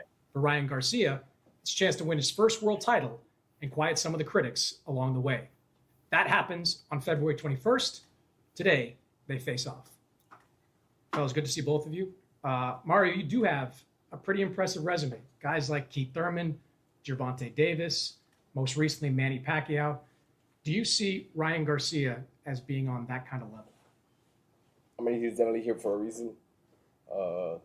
He's dangerous, everything that he brings in there. So, I mean, he's definitely worthy of to be in a live opponent. Sounded like a qualified yes there. Yeah. Worthy of being a live opponent is a lot of words. Yeah, he is. Ryan, what do you think of that? I mean, you don't know which Ryan's going to show up, to be real. So I don't even know which one shows up until I'm there. So at the end of the day, if he's about to get the worst one for him this time around, So at the end of the day, when I'm at my top of my game, in top condition, top form, I'm definitely worthy for sure, 100%. You know, when I'm not, I'll say maybe not. But when I'm on top of my shit, I definitely am. Do you think the best of him can beat the best of you? No. I mean, you're asking like a pretty, like, you know what he's gonna answer. That's like I'm getting there, right? Okay, my bad. I mean, what's he gonna say? Nah, he ain't gonna beat me. You know, it's kind of crazy to say. I'd be like, bro, just don't even fight. I'm building. All right, I got you. My bad. I'm gonna let you do your thing. You had a few options, you know, coming into the making of this fight. You could have pursued a rematch with Rolly Romero. There was conversation about you fighting Jake Paul just this past year, but you told everybody that this was the fight you wanted. Why was this the fight that you wanted? You know, I try to let all my decisions. Yeah, Barrios not a big talker, never from anything I've seen. And I want to be clear, that's not what I was looking for him to do, right? Step out his element, but just, you know, sound like you sure, like you belong on this stage. You get me? Just that normal fighter confidence that every fighter has, right? I don't know. Maybe I'm hearing it wrong, but that's why I'm gonna try to play this through without stopping and let y'all hear it, see what y'all think about it. Maybe it's just me. Be led by God, and I felt like this was the right, you know, decision to make. And you know, he's a great fighter. You know, he's never been in a bad fight. He's always come in a fight. Even in the championship rounds, you see that he's firing back and finds a way to, you know, make sure the gap ain't too far out. Definitely not a draw that attention to himself. He's one of those guys that's gonna come to fight, you know, and we're gonna have a great one on our hands. So he just seemed like the right person, to be real. Is it Mario Barrios or is it the belt? Oh, it's definitely the belt too. You know, Mario got I want to touch it. You know, they say it's bad luck, so I might not even touch it yet. But you know, I'm coming to take that, and you know, he's the champion. He got to defend it, and that's why we're here. Mario, why do you think he targeted you for this fight? I'm not sure, you know, but I mean, at the end of the day, you know, I do have the WBC, something that everybody wants. So I mean, I know regardless, you know, that's what everybody is gunning for. You've seen Ryan against Devin Haney, showing, as he said, one version of Ryan Garcia, different version against Rolly Romero. What did you think of what you saw against Romero last May? You know, I don't really, you know, think so much into that. You know, I look into like the best version of, you know, that we have seen of him, and that's the version that I'm getting ready for. Ryan, you said you don't know which version of you is going to show up. Yeah, I mean, I know which one's version is going to show up this fight. You know, at the end of the day, you know, that Rolly camp was just a hard one to get by. You know, I was doing a lot of stupid shit, not treating my body like a temple. Before that, I mean, obviously I had a year layoff. But it's okay. It's behind us. I'm ready to I position my body to be in top form. I feel in top form, top shape.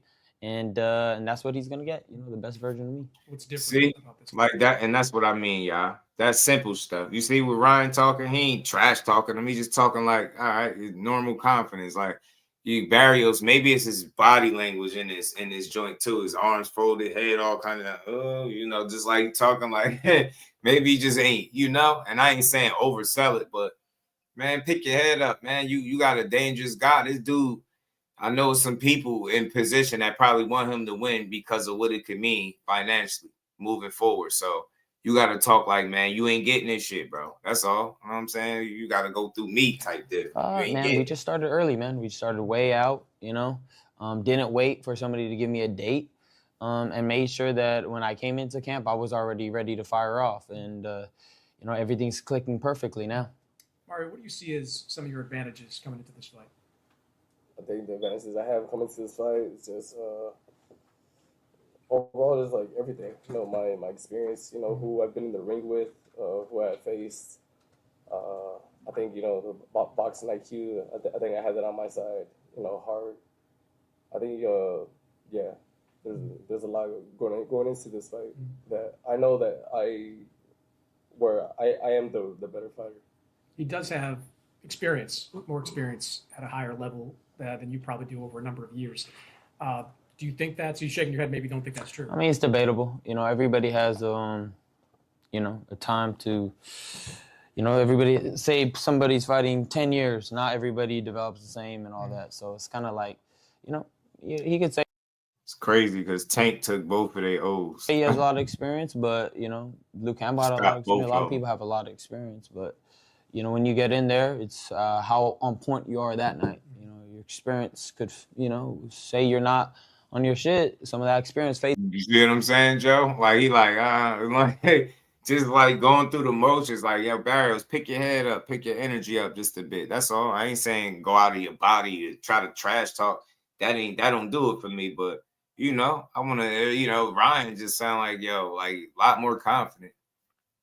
To the point where even so we'll see. Barrios gonna what speak he about brings Ryan's that night. But it's crazy. You know, I feel like I have a lot of experience as well, and when I'm in top condition, then I feel like it all shows. So we will see February 21st. When you watch Mario's fights, what do you see? Like I said, I see an overall consistent, really good fighter. You know what I mean? There's nothing that like super pops out to me, but I know that when he steps in the ring, you're gonna get that version of him every time. He's been pretty consistent. He's pretty sharp with some counters. But there's a lot of things I see that I could take advantage of, but we'll see come that fight night. I was asking him about kind of the resume that he has, and if you're on that level. Yeah. Do you believe he's on the level of the guys that you fought? The Luke Campbell's, the Gervonta Davis, Devin Haney? Well, for sure. I mean, he's without a doubt. You know, he's definitely a worthy opponent, a good representation of the world champion. And that's what makes it exciting. That's what's fun about it. We don't want no, you know, patty cakes here, you know, brother. We want somebody that could fight.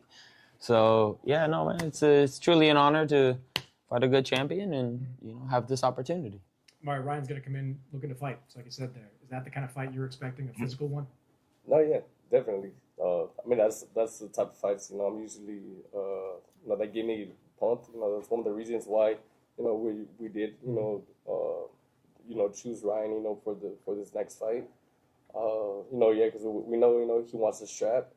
And, you know, I know a Ryan that's on his shit, you know, he's going to come with it. And, yeah, it's going to be a great night, you know, for everybody tuned in, a great night for boxing. And, I'm going to spice it. The only thing I'm worried about him for is Joe don't stop fights. So if he's getting cut, he ain't going to stop the fight. I'm just telling you, he ain't going to stop that fight. I know you don't want it, but he ain't coming to save you. I tell you that.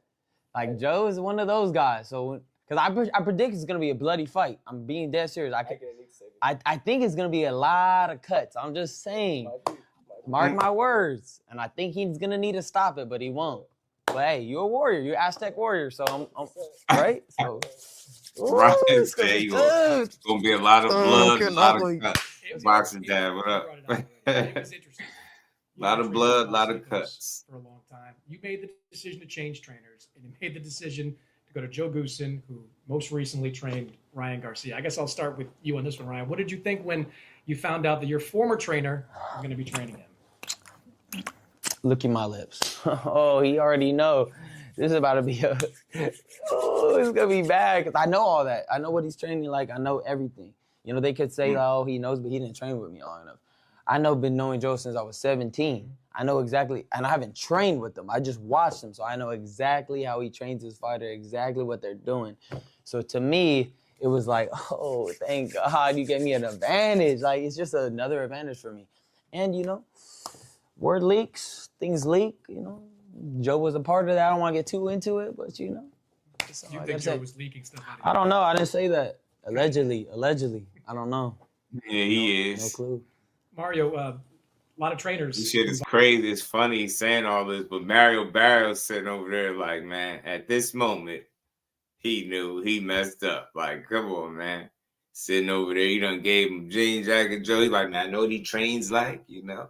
He basically said Joe was part of being that mold in the camp. Now he a mold for you. Boxing, why'd you go with the one that used to train Ryan Garcia? I mean, it was like, I'm in like a position with these next couple of years. I want to do as much as I can with boxing. And I mean, I was having like little issues in my last couple camps, and it was just kind of one of those things that me and my team felt that I needed to do in the moment. You know, change the scenery, change this, and I mean the move with Joe, it had nothing to do with Ryan. Like that was gonna happen regardless whether this fight was made or not. Educated jab was good. Kind of coincidence that it happened to happen next. You think it was a coincidence? Yeah, I mean, I don't know. Yeah, I think it was. I don't think it was more like I don't think it was like, hey, I'm gonna do this to try to throw him off. I'll be real. I think it was a missed chess move. I don't think it was a good chess move, but we'll see. You know? Why don't you think it was a good chess I just don't think it's a good fit for him. You know? I don't. I think Bob was cool. I fucked with Bob. Bob was a good trainer. So we'll see. We'll see though. Maybe he can prove me wrong. Shit, we'll see. Right? That's the whole point of this. How's the fit been? It's been good. I mean, I stayed. I came out here to LA. Worked with Joe for a week in November. I liked it, and then I came right back beginning of December, and then that's when we started camp. Has he suggested he knows some things about how to beat Ryan Garcia? Oh, definitely. But I mean, there's things just even in general, just as a fighter, things I see in his style that I could take advantage of, and yeah, and then I mean, of course, too, like everything that Joe brings to the table. So I mean, I guess it's just his energy for me. That's all, y'all. And maybe that means nothing. Because one thing about Barrios that we do know, we never seen him get in there and not give it everything, right, and get in there and fight. So he ain't got no quit up in him. But I did the two things that Ryan said stand out, man. He said he's think he getting a little bit worn down. Maybe he could be wrong or right about that, but I think that is a real possibility, given that his past having tough fights, being in there with some top guys, getting stopped, getting beat up, you know what I mean? That stuff do start to weigh on you, man. Wear and tear is real. Father Time is undefeated. You start getting longer in the tooth, you know what I mean? With each fight, you got to learn how to allow some fights to not be as tough on you, right? And Barrios, his face break up really quick, so see, Ryan talking about cuts and blood and stuff. That is a possibility. And if that happens with him, it's going to get interesting, man. It's just his energy, arms all folded, like non-confrontational to me. Like, I don't know. Just body language. And again, maybe that's Mario Barrios and it don't mean shit, but we'll see fight night. But again, man, I just wish he had a little bit of different energy here. Confident. Like, he just pretty chill, so it's all good. Just the work that we're putting in. What do you think Joe's telling him about you? I mean, same thing as everybody says, left hand, make sure that's up, you gotta protect it, blah, blah, blah. Like, that's what I would imagine he's saying. Big Tex was good, my guy. It's probably, other little things like that. They drill a lot of just keeping the hands up all day long. So it's like here, here, here, here, here. But, this freestyle type of boxing, with technique is gonna overwhelm this man. That's just simple point blank period. So you think it's better for you that he's working with a trainer you're familiar with than? Oh yeah, in my eyes, But because I know I've already said some stuff that the guy's already told him. But again, like he said, boxing is one-on-one. At the end of the day, he's a free thinker. I'm a free thinker. He feels like he has some shots that can land. I also feel that same way. So that's the fun part about it. We're all planning. And hopefully that executes it well. Ryan said, Joe's not going to stop this fight. It's going to be a physical fight, a bloody fight. You're smiling when you're hearing that. Is that the kind of fight you want? Not necessarily. Not necessarily that's the fight I want, but it's never a fight that I shy away from. Gone out of my shield before. Like I said, every time I step in there, I give it, whatever I have that day. And that's the way like this fight goes. If it ends in a bloody battle, then it does. And I'm never shied away from that. I respect that. I honestly do. I do see that in him. He definitely gives everything he got in that ring. And it's dope to see. Do you think that we didn't see that power in the last fight against Rolly? I'm sure there were a lot of reasons, like you talked about there. But are you certain? Are you confident that power of yours that we saw at 135 to a degree at 140 is still there? 100%. Yeah, it's just some people just have off nights, brother. Tom Brady can't have a great night every night. You know what I mean? It's just one of those things that didn't come in top form. And I was looking like a deer in headlights. This is what it is. But in the end of the day, if you really watch the fight, I really didn't really get hit too much. I just didn't throw. I lost because I was uninterested in the fight. But if you watch it, I didn't really get hit consistently. It was just like I kind of almost just didn't take it. It was there for me to win. I just didn't throw no punches. So. It's funny to see if when it's all said and done, how many of these dudes actually gonna compete in 5 different divisions when it's all said and done. I ain't forget about that conversation too. Yeah, I mean, it's behind us, like I said. Again, just wanting. I've been begging myself to get to this back to where I'm at now, and I'm here, and I'm excited, and I could feel just the excitement of a fight now, and I'm happy. I'm interested for sure. You're familiar with climbing the weight classes, 135, 140. Now you're here at 147. Do you think the fact that you've been at 147 for a pretty long time now, is that an advantage for you? I think so. You know, I mean, Ryan, he's not a small dude, so he's not somebody that I feel like, you know, has to grow into the weight. But yeah, I mean, I've been here at welterweight now for going on like 4.5 years.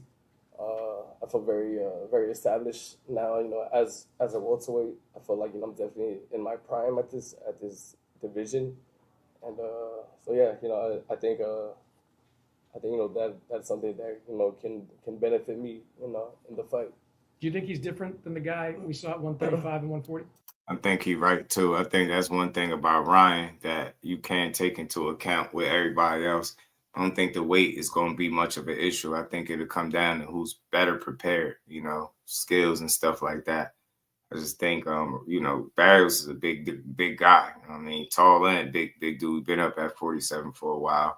Ryan just getting there, but he belonged up there. It seemed like probably for a while, right? So he kind of where he should be, closer to where he should be for sure, Ryan. So I don't think the weight would be the issue, but let's see if the wear and tear catches up to Mario Barrios, and if Ryan is able to catch up to him with that left hook. Oh, it's hard to say. You know, like he said himself, right? It depends on what Ryan shows up. I just know, you know, I'm getting ready, you know, to fight, you know, a focused Ryan or a Ryan that's ready, and that's all I'm really worried about. It's a big fight, I think, for both of you guys. Putting the belt aside, I mean, It's like, who's gonna get that third loss type shit? I don't want that. I know. I'm cool with two. Three's like, you climbing up the ranks with that one. So it's like, I don't want to lose this one. It sounds like that's in your head, like this, the importance of the fight. Fuck yeah, this is like everything. Like right here, I'm giving every shit I got. So he's definitely gonna beat the best version of Ryan. So see, and that's what I want to hear. I know it's just talk, but that's what I want to hear. Like I want to hear, like, acknowledge, look, you don't want to lose again. You just got beat by Rolly. You can't afford back-to-back losses. You ain't even supposed to be here. So in a strange way, like he would be playing with house money, but the fact that he can't afford another loss either, he got to take this shit serious. And so do Barrios. You ain't trying to get beat up again, because if that title gets snatched up off you, I think you could forget about your championship days, man. It's going to be really hard for you to snatch back a title at 47 with the way these parts moving on the board, man. So this is a must-win fight for both of these dudes, and I want to see them both approach it and sound like that's what it is, because it is. There's no way to ignore it. It's a must-win fight. if he does, right? So, yeah, man, like he should be excited. He gained the best version, or not excited. However, you got the two draws back to back. Kept the belt. That's the most important thing. But I mean, is this fight just as important to you at this stage of your career? Oh yeah, absolutely. You know, every time now, you know, the strap is on the line. You know, that's everything that I worked for, you know, to get into this position. And yeah, so you know, a win on the 21st, you know, that just means it's everything for me, everything for my career, you know, to keep moving forward. But he said he cool with two. First things first, you know, I had to make sure. He said 3 getting up there a little bit. Yeah, I take care of Ryan on the fight. He ain't trying to get beat up again. Punch. You're both warriors in the ring. Is this the kind of fight that you believe ends in a knockout? I just think it's going to be a great fight. I think it's going to be fun. I think it's just one of them. For sure, people don't expect it to be like a good one. It's going to be a good one. Because this guy, he'll punish you if you ain't on your shit more than a Rollies would, more than, you know, some other people would, because he's very consistent. So he's not going to be like hesitant. You got to be on your shit. So thank God I am. Oh my God. But yeah. So you're not thank God I am. I'm just saying it's going to be a fucking nice fight, however it be, you know? Could be that. I mean, however the finale want to go, but we'll see. Mario, how do you see this fight playing out? I see it. Definitely one of those fights, you know, you don't want to get up, use the restroom. You don't want to get up, get some drinks or anything. I said anything can happen at any time. You know, I know Ryan. I know, like I said, he's explosive. He's dangerous, and you know, I know I'm the the same type of fighter, right? Like one punch with us can change the whole fight. I will say I think his power got better at 47. I would say that. Yeah, just throw that in there. February 21st, Ryan Garcia. He's up there complimenting each other, man. He about to Barrios. He trying to take your title. Barrios up here, friendly as hell. He don't fight like that, but I'm just saying, this energy mixed with the last couple of times I've seen him in the ring is just not encouraging for me. I just wish I would have got something different. Now, it don't have to mean anything at all. He get in a fight, maybe he whoop Ryan's ass, but he gonna have to show me that. I think he got an uphill battle. I really do. Mario Barrios, WBC welterweight title on the line. Ryan's speed could be an issue. I could be wrong. We're gonna find out though. I hope he win educated Jack. In a way, I do. Cool little sit down. Shout out Chris Mannix sitting down with this strange, awkward fellow. Ryan Garcia's, man. That was pretty cool. A cool little sit down from them boys. From them fools, you know what I mean? Ryan is he said he ready to go. He got to show it. You know what I'm saying? Get out there and fight your soft, G. We gonna keep rolling, man. Behind the Hands TV, my dog was good, bro. Barrios about to recklessly get that title to Ryan. I'm telling you, look, my overall feelings is Ryan just seems a little bit more animated and ready to go, but that's to be expected. He looked like he is in shape, taking it serious. Barrios acknowledged how confident he is. Barrios' coach acknowledged what kind of shape Ryan going to be in. Why that matters or why he's speaking on that is beyond me. Miami Vice Joe is no longer Jean Jacket Joe. You know what I'm saying? He about to get Ryan a world title without even coaching. I don't think he's going to be an X factor. I think Ryan was spot on with the, Barrios possibly being worn down after his last two fights. That is a real possibility, man. He run the risk of being worn, and that could be bad going in there with a young, fast guy like Ryan Garcia that's looking to stop you. Because make no mistake, it's what he's looking to do, stop you. So you got to be on point, Mario, man. I'm a little concerned for you.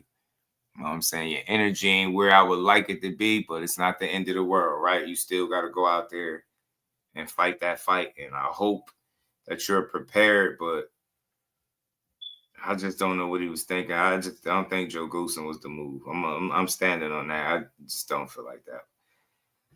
I don't feel like that was some type of fix or something like that. I don't think Joe Goosen is just need to be left to commentate and that's it. You know what I'm saying? So I feel like he gonna have to prove that he want this title because his last two outings ain't been promising. So we'll see. It's gonna be the Ugas Barrios. I think it's crazy. I mean, it could be that Thrill Hill. Anything is possible. But what I'm leaning towards Thrill is it being the Barrios that's coming all back-to-back draws and looking real nonchalant in this presser. That's what I'm expecting. I'm expecting the combination of things to reflect the fact that you went and got Joe Goosen. You went and got a damn near a celebrity trainer, bro. For real. You know what I'm saying? And I just don't think that was the move at this point in your career. I think you could have did something different. You know what I'm saying? I think you could have went with somebody that could light a fire up under you. Like, I can see if you went with him because you felt like he coached with Ryan and would give you an advantage. I don't even think that's the case. So it's like, I think you could have went in a different direction. You know what I'm saying? You need somebody that's going to be able to coach you up if it ain't going right. And I just don't see that being Joe Goosen right now.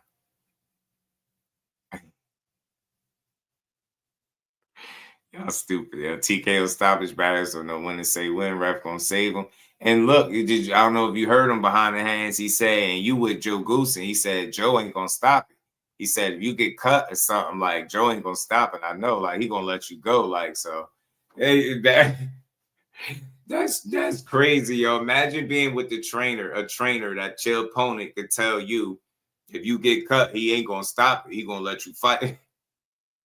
Hell nah, man. You ain't go get the right trainer. He said Turkey cut his beard.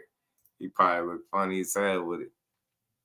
So yeah, man, behind the hands, it's gonna be a tough fight for Barrios, I believe. I ain't saying it's gonna be easy for Ryan, but he's younger and fresher with less mileage on it and wear and tear. They got the same many losses, I believe, but Barrios has some really grueling fights that Ryan Garcia, even in his losses, ain't been the worst, right?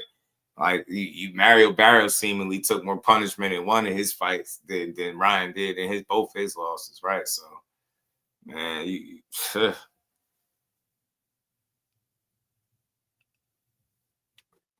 it's crazy. 50 people in the building. Hit that like button, y'all. Sub to the channel. The good stuff, man. We're gonna keep rolling.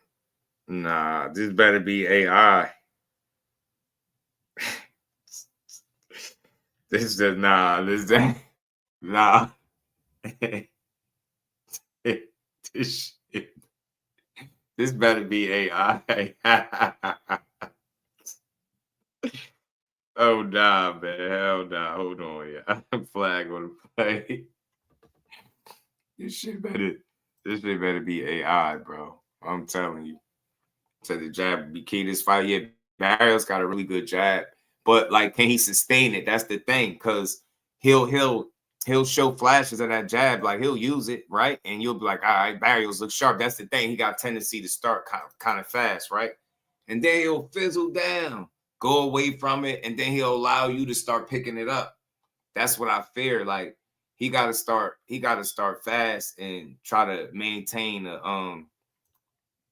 maintain his lead, if that makes sense, right? You can't let the fight get away from you, man. Santos stepped down and brought in good. Zofa, boxing. Bro.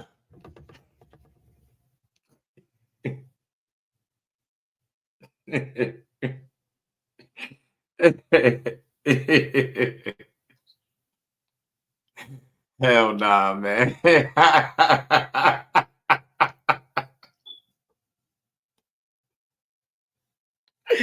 No, I'm tired of y'all. I'm about to end the live. I'm about to end the fucking live. Yeah. Who authorized this shit? Oh shit, yo.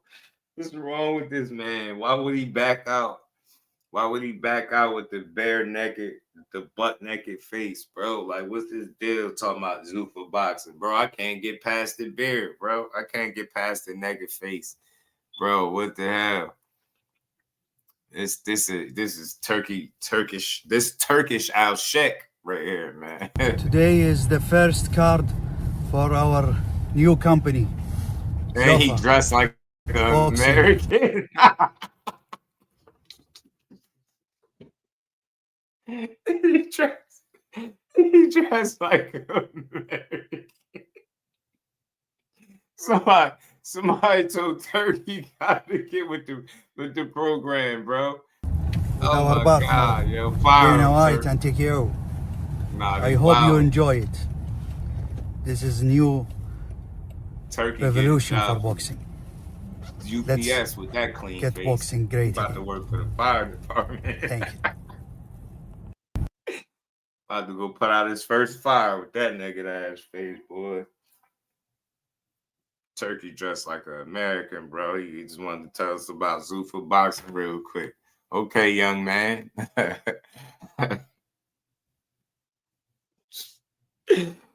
Oh my God, yo, boxing is crazy, yo. They just doing shit right now. You just did that for no reason. I just had babyface Turk. Turk, like, man, I had to get Turk was probably trying to disguise himself or something, bro. Young man, okay, young man. See what you did there, Turkish? Nah, that's funny though, man. Turk crazy. He shout out, man. But yeah, man. Good fight between Ryan and Barrios. Like I said, I wouldn't mind seeing Barrios win. You know, obviously some things with Ryan just turned me off as a boxing fan, but if he can fully commit himself to this fight, be disciplined, make the weight, and compete and win, then it is what it is, right? I ain't about to cry about it, but Sound a little more motivated than Barrios. You know what I mean? That could be deceiving. Barrios always comes to fight. He is the Azteca warrior, right? He fights with his heart on his sleeve. That's not always good. It's not always bad, right? It works. It works when it works, right? And it don't when it don't. I think it could be risky with Ryan, allowing him to be able to touch your chin. The dude is dangerous. He fast. He got some explosive punching power. So you definitely don't want any, you know, like I said, hit you with a shot you don't see. I could see him getting dry. I could see him knocking Barrios out. I'm not even gonna lie to you. I could see him stopping him. I could see him being the second person to stop him or the first person to stop him since Tank. Blue Hustle, man, what it do, my guy? Turkey like Saudi stud. Saudi stud is diabolical, yo. For our new company, Zuffa Boxing, with our partner Dana White and TKO. I hope you enjoy it. This is new revolution for boxing. Let's get boxing great again. Let's get boxing great again. He said, look, he looking like Jonah Hill, the Saudi version. The Saudi version of Jonah Hill is crazy. Yeah, that's wild, man. Shout out to him, though. We're going to see what this Zuffa boxing look like. We're going to see, though. You're going to see Turk. Yeah, but fire whoever authorized that, and they got you dressed like an American. Bro got on a first down or some shit, man. Got on a puffy coat. You know what I mean? Somebody tell Turkey out of super bad. Shit's crazy. So real quick before I get to the next thing, I wanted to speak on this too. Because Jesse Hart and Khalil Cole got a fight coming up. And YSM had did a live about it. Shout out to Jesse Hart. He made weight. He made the 175-pound weight limit. I think it was like 174 and change or whatever. Khalil Cole's like 182 and change. So he blew weight by like 8 pounds, damn near close to 8 pounds, 7 and some change, something to that effect. Man, that's ridiculous. Like I said before, you know, we don't do no bashing, but you can hold a guy accountable without bashing him, man. You know, he a Jersey-bred fighter, but you got to tighten up. I know maybe you was nursing an injury, which is why the fight may have got postponed to begin with, right? I think you had a hand injury or something. Maybe that could have led to throwing some things off, and maybe you just didn't have the kind of camp you was aiming to have. But I mean, you pushed him. Y'all been going back and forth. You look like you straight, but I couldn't envision like what the heck. Like anytime somebody missed weight by that much, there has to be an underlying story. Like there has to be something. Not saying it's good or bad. It could just be what it is, but I want to know what was the real reason. Was it a lack of like discipline and just saying hell with the weight? Because that's what people gonna think. They like, man, 8 pounds. I 8. That's crazy. 8 is crazy. So 7 change, 8, whatever is crazy. And it's gonna be hard to explain that, but like I said, it had to be something go wrong because that's a lot. That's nothing to sneeze at. That ain't like, it ain't 0.8. We talking about 8, damn near 8 full pounds, 7 and change or whatever. He's 182 and some change or something like that. That's crazy. You had to have something go wrong. But now my question is, what kind of camp have you had overall? Regardless of what, shout out to Jesse Hart. He said, oh, nah, you got to see me still. Like, we rumbling. We taking a fight. He was on YSM. Shout out to him. He was doing an interview over there. He said, hey, you ain't getting out this fight. Hey, man, what I want to know is, I've been hearing this a lot, and they've been pushing this ever since the postponement, man. They've been saying Khalil Cole don't want to fight. He's been trying to get out the fight. This was his attempt to get out the fight, blowing weight. Probably thought he wasn't going to take it, but he taking it. I don't know, but I think whenever something like this happens, the best thing you could do is go out there and fight your ass off, right? Definitely want to get the win. You know, Khalil Cole was talking the talk. You know, he's saying don't run. He gonna hurt him. You know, you got Jesse Hart like, bro, I'm gonna press the button. I got you. I seen your weakness already in one of your fights, and your fight with Gallegos. I'm gonna push the button. You know what I mean? You got 2 guys that's willing and able, and they ready. But I question, like, is this gonna affect you going into the fight, right? If you 182 now, you just completely blew the weight. What's your rehydration gonna look like? Are you rehydrated already? Like, what's going on? Like, what kind of camp did you have? Is this gonna affect your performance? we seen before when you had some things going on and your one and only loss that you eventually avenged, right? But we did see when you not your best, what it could look like when you hampered by whether it's injuries or anything from outside the ring, right? We've seen it. So my question is that gonna show his head again in this fight, bro? Shit is tomorrow, right? This Friday, this tomorrow, you know what I mean? It's the Muratalla and, you know what I mean, Andy Cruz card, right? Or how you gonna look? You know what I mean? You blew the hell out of it. Y'all already big boys and you blew it. You down there in another weight class, bro. So, man, I just hope that it's some type of reason and some type of genuine explanation as to why you would miss weight by that much. And I hope for your sake and your career that it doesn't hamper you to the point where you can't go out there and perform. Because, look, Jesse Hart is a vet in the game. He's been around, seasoned. You know what I'm saying? He's been in there with some guys. He fought some guys. He took some bumps and bruises, but he could fight. He tough. He gritty. You know what I mean? He got that Philly pride about him, like I always say. He gonna come to fight. But if you compromise in any way, that could be problematic for you. You know what I'm saying? With a guy that's motivated and that is in shape. You know, Greg said he was getting up 4 or 5 o'clock in the morning running and stuff. You know what I mean? Putting in the miles. You know what I'm saying? And, you know what I mean? Cold as hell wintertime, putting in miles. You know what I mean? Jesse Hart was. So he's seemingly focused and in shape. He looked good and ready to go. That's my question. Like, or did you overlook him? Well, what happened? What the hell happened? Because I ain't got no excuses. I just want to know what the hell happened at this point. Because something had to happen. You better have a reason for it. But you better hope this don't impact the fight, right? I want to still see 2 guys rumble. I rock with both, support both. But, you know, missing weight is missing weight, especially by that much. That's outrageous.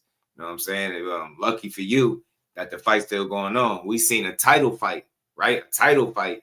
You know, we did a title on the line with Edwin De Los Santos back in June, and it didn't go through because of the 4 pounds Keyshawn was overweight, or the 3.7, 4.3, whatever he was over, right? He was 139 and change. So it was like 4.3, I think he was over, right? Fight got canceled. You damn near doubled what Keyshawn did in the fight with De Los Santos. And Jesse Hart said, nah, not so fast. Give me that. That's why I want to know. You know what I mean? I want to see what I'm definitely tuning into this fight because of the controversy. So maybe it's not all bad that you blew weight, but people are going to be looking at you like it's nasty work. They talking about you right now. You're getting nailed to the cross, some of it deservingly so. Tighten up. I don't know what the issue was. I gotta treat y'all bodies, man. All of them injuries start mounting up and got you missing and blowing weight, man. You can't afford it, man, because this is a meaningful fight. This is looked as a step up type of fight. Jesse Hart got a lot of experience. You got 12 fights. Shit, he got about 34 pro fights, something like that. So I think he like 31-3 or something like that. So, and 2 of them losses came to Zordo and the other one to Joe Smith. So, man, you got your work cut out for you. Jesse been around, man.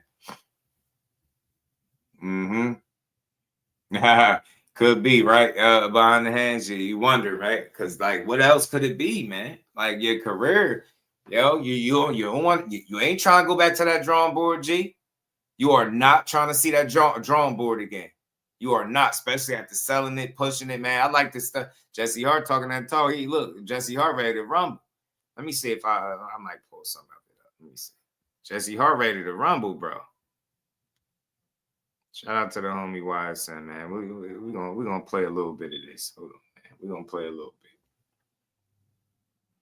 We're gonna play it. We're gonna play it. We're gonna play it. There we go. Tighten you right up. Get you right where you need to go. There you go, Johnny. Get you where you need to go, fam. You know what I'm saying? Get you where you need to go. Howard was good, my guy. Come back under another fake page, you know what I mean? Shout out to the YouTube haters, man. You know what I mean? Where would I be without y'all? You know what I'm saying? Where would I be without the YouTube haters, man? Huh? Where would I be without you, goofy some of my guns, man? We're going to pull some of this up, y'all. We're going to listen to this, man. Jesse Hart, I like this energy, you know what I'm saying? I like both fighters, support both, rock with both. You know, Khalil Coke, obviously younger, fresher, he came along after Jesse. Been watching Jesse for years, you know what I'm saying? Watch this come up, his wins, his losses. He's still here. I just always like to appreciate his energy, man. He gonna get in there and try to fight you, man. You know what I mean? He ain't gonna do no laying down. You feel me? He ain't gonna do no laying down. Let's talk about it. But he was doing the interview with Mill from YSM. And I like it, yo. Naked Face Turkey is hilarious, yo. Man, that is wild. Talk to me.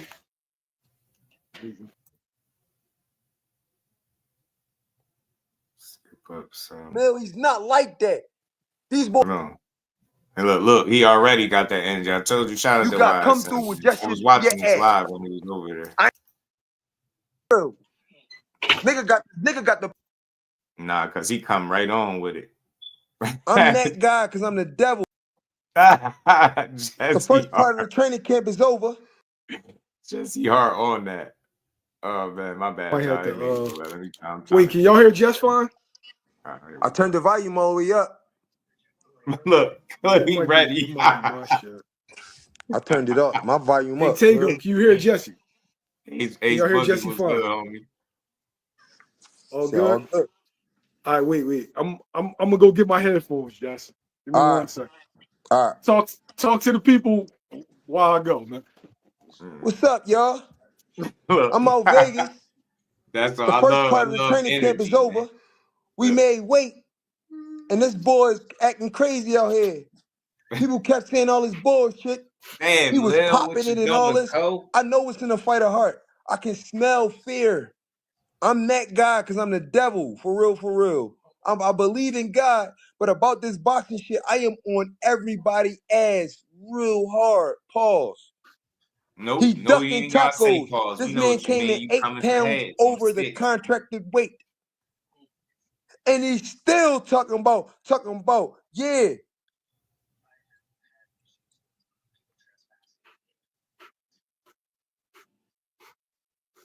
He's still trying to not fight me. I said, yeah, I agreed to everything. He's still not trying to get in that ring with me with 10-ounce gloves on. Because again, when we spar, I put that shit on his ass. He felt me in there. I'm not giving up. Ain't no none of that in my blood, man. He popped all that yesterday. He gotta see me, gang. I don't care how much he overweight. He 8 pounds overweight. He still gotta see me, gang. I'm from 28th and Burks, from block, for real. Nigga got to pay. Nigga got to pay, man. He got to pay like for all that shit he was talking out here, popping it like that, and doing all that. The man got to pay, man. He gotta pay. And y'all was with him, and y'all riding with him. The man gotta meet his maker. Everybody gotta meet their fucking maker, and everybody gotta face what they were saying. Even if I'm popping it, I gotta show up to that. I still gotta come to school. I'm from North Philly, 28th and Burks, gang. When you from North Philly, everybody gotta meet their maker. Ain't no bullshit. Not just one person, not just 2 person, not just 3 person. Everybody gotta meet their maker. Even if you ain't got it, you gotta come through with just your ass. I ain't never ducked no action. Never ducked. I'm telling you. And you can say what you want about him. You can say he took losses before, but that's what happened when you don't duck smoke. So that's why, like behind that, me too, I could respect and appreciate his energy because he being genuine.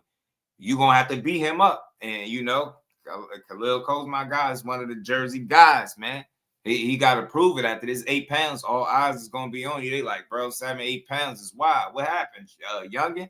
You know, you coming off an injury. You know, you avenged the loss in your last fight, but the fight before that, you took a loss, right? You wasn't doing so good there. What's going on, right? Are you slipping? Are you not focused, right? Is that 8 pounds going to lead to you taking another loss, having to go back to the drawing board? You know what I mean? We got to see, because he like, bro, you trying to get out this fight. I keep hearing that. I ain't, of course, you hearing it from that side, but it's a reason why, man. So Khalil Cole going to have to answer big, come fight night. You know what I'm saying? I'm expecting him to still go out there and show out because despite him missing a weight, he don't look like he in no bad shape. But we going to find out. Looks could be deceiving. You get tested and took through some rounds, we going to see if something up with you or not. Hannibal, what it do? Never was scared to fight, not nobody. I'm a real one in this game, nigga. Yeah, he is. Yes. I don't know what you said so far, But news broke earlier. Khalil Cole missed weight by, was it 7 or was it 8 pounds? 8 pounds, man. Just be mad I at guess me. the 8 first question pounds, that man. everybody's going to ask is the fight still going to happen? Somebody said, Yeah, why he I'm so could. angry? Because why I'm so angry? Because he had 8 weeks to train. He knew he had to meet me. He know he had to see me. You had 8 weeks. You had the same amount of weeks I trained. And y'all tried to give me a short week to get prepared for this. They tried to let him train earlier, and they tried to thought I was like, no, I still was on. That's why I'm mad, because he popped all that. He popped everything. He popped all that. He come in unprofessional, 8 pounds over the contracted weight. He don't want to rumble me. Shout out to the homie YSM, man. Y'all already know, man. Tap into my guy if y'all haven't. And I like this, man. This was perfect timing. He did it right after it happened. You know, got his boy up there and chopped it up, man. So this energy was authentic as hell, man. Look, he feel like he bust his ass in training camp. This is a fight that got postponed before due to I believe Khalil Cole having some type of hand injury, I believe, and now it's that. And for that to happen, it'd be postponed, and then you get a full training camp, like he said, you still miss weight. Yeah, he on fire. He feel like y'all don't, you know, y'all meaning Team Cole, y'all trying to find a way out. At least that's what Jesse Hart feel, right?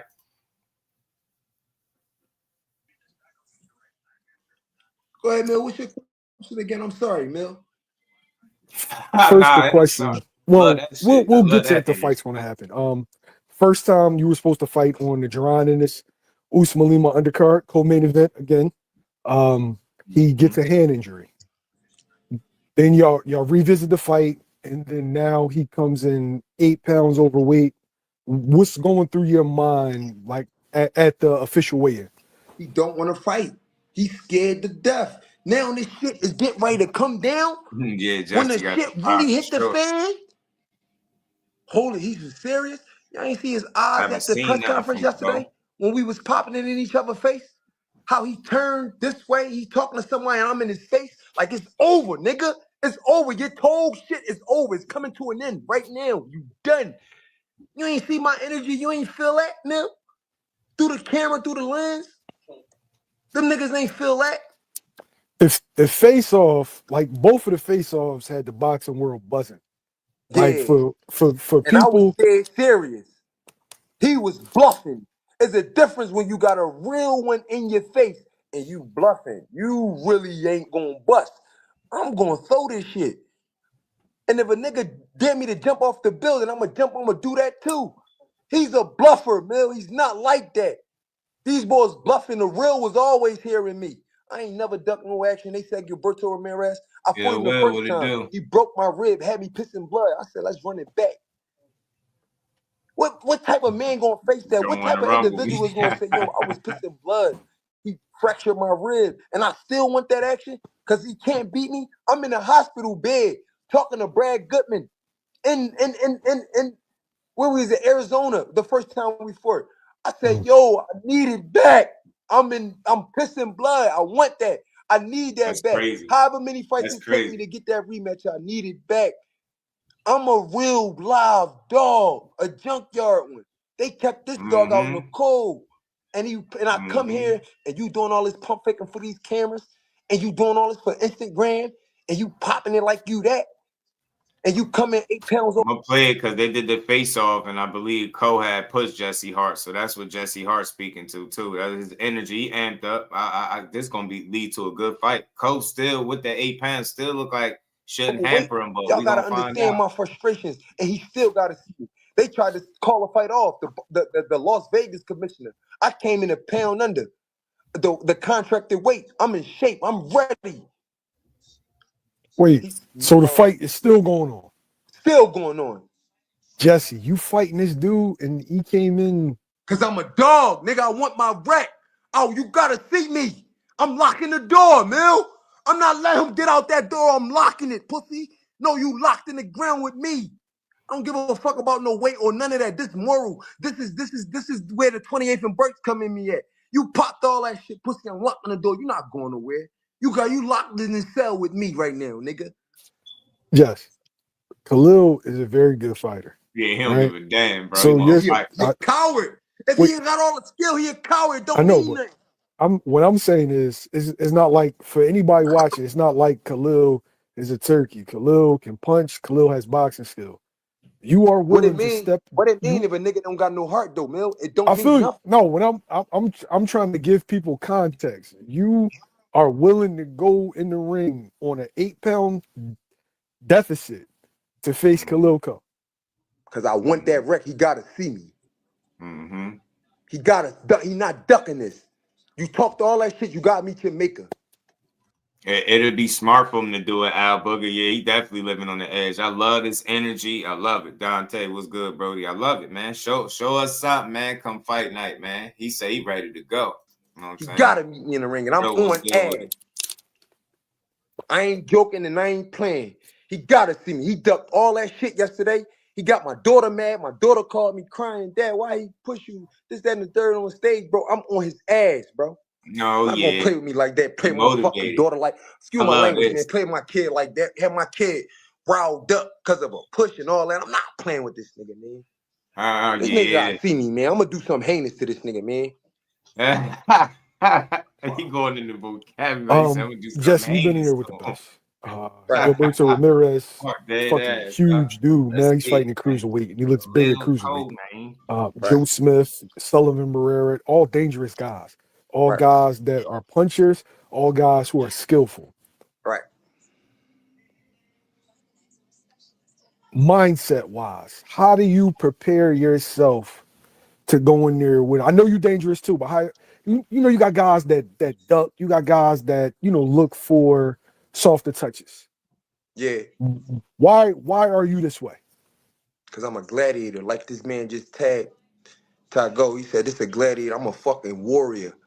You put me out in the court, I'm a warrior and I'm Achilles. I feel like I got Achilles blood in me, bro.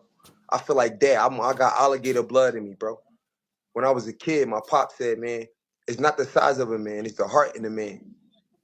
It's the heart in the man that'll win some fights, that'll win some shit, that you can take over. And I just really, on God, bro. I feel like I ain't the biggest. I never been the biggest. I got my cousin Eric here, bro. He'll tell you I never been the biggest kid. I only weighed 96 pounds, soaking wet. But I always believe what my dad told me. Bro, your heart, bro. You gotta have a Thing is, Jesse always had this type of energy, like about him, confidence. That's why I liked him. Like he ain't biting his tongue on nothing for nobody. Energy the same, win, lose, or draw. He talking just like this. Biggest heart. Or he might got a little extra hand, because of the circumstances surrounding this fight. But this is how he always is, for real, for real. Oh shit, my bad, y'all. My bad, y'all. My bad.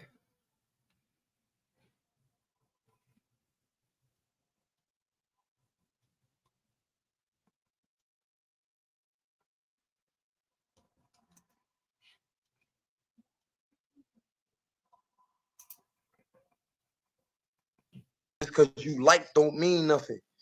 You gotta have more heart. You gotta have your mind got to be more stronger than theirs. Your heart got to be on it.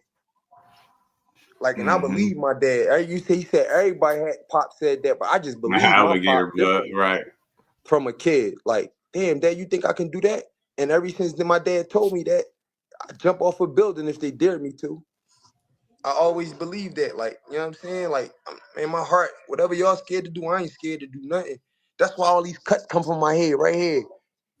I dived off the joint on the side of my house. Man, my cousin was just talking about it. Everybody, all the other kids was scared to do it. Nigga, I'm doing it. Come on, let's go. I ain't never been a coward, bro. I ain't never been a coward in my life. Never ran, never will from nothing. You talk all that shit, and now you come in here 8 pounds overweight, and then you say, "Oh no, I'm not fighting me." Swap. Matchroom Eddie Hearn was. You sure I should have seen how disappointed Eddie Hearn. Wait. All right, so peel back the curtain for us. He misses weight. What happens after that? Like, what's the whole process, and what was it like in the background? He comes in at 183 pounds. I get on the scale first with all my clothes on. At 176 pounds, was it, Greg? 176.0 with all my clothes on.